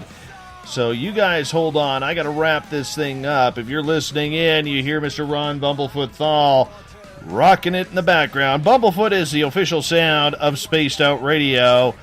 He rocks us in and out of every single show. We absolutely love it. We want to thank everyone for tuning in tonight. I want to introduce you to my team, Eric Cooper, Forrest Boone Paranormal, Everett Thiemer, and Eric Markham from The Encounter Online. Kim Gandy, our Director of Business Development. Thomas McGowan in Sales. Bob Davis, the sultry, dulcet tones of our intro voice. Catherine James, Social Media. Jolene Lammers, Web Design. And Lana Scott, who is our Paranormal Paracon Coordinator. We absolutely love having you all a part of the team. Thank you so much for being with us tonight. We will be back in exactly 21 hours from now. We're talking Lady of the Dunes, a murder mystery from Provincetown, Paracon, or Provincetown, Massachusetts, that we learned at the Paracon back in May. It's going to be a great show indeed. We get going at 9 p.m. Pacific, midnight Eastern Time, and you, as my friends who are in the chat rooms, who are out listening, who are at hashtag Space Out Radio on Twitter, keep it up. Keep spreading the word, because together we own the night. Talk to you tomorrow. Mr. Bumblefoot, take us home.